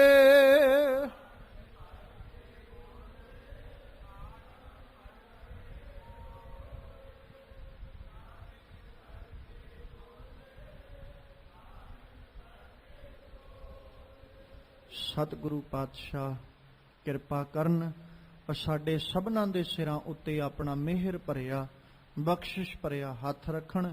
ਕਿਤੇ ਸਤਿਗੁਰਾਂ ਦੀ ਰਹਿਮਤ ਦੇ ਸਦਕਾ ਸਾਡਾ ਵੀ ਮਨ ਗੁਰੂ ਪਾਤਸ਼ਾਹ ਜੀ ਦੇ ਦਰ ਉੱਤੇ ਆ ਕੇ ਸਤਿਗੁਰੂ ਅੱਗੇ ਅਸੀਂ ਸਮਰਪਿਤ ਕਰ ਦਈਏ, ਤਾਂ ਜੋ ਸਤਿਗੁਰੂ ਜੀ ਦੀ ਕਿਰਪਾ ਦੇ ਪਾਤਰ ਅਸੀਂ ਵੀ ਬਣ ਸਕੀਏ। ਸਾਡੇ ਵੀ ਇਹ ਲੋਕ ਸੁਖੀਏ, ਪਰਲੋਕ ਸੁਹੇਲੇ, ਨਾਨਕ ਹਰ ਪ੍ਰਭ ਆਪੇ ਮੇਲੇ।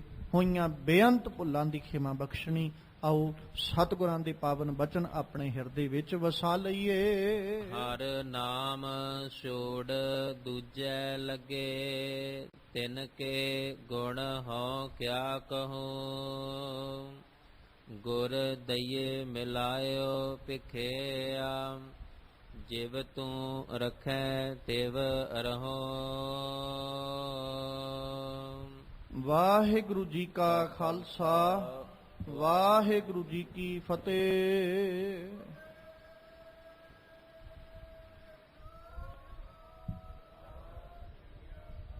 ਰਾਮ ਕਲੀ ਮਹੱਲਾ ਤੀਜਾ।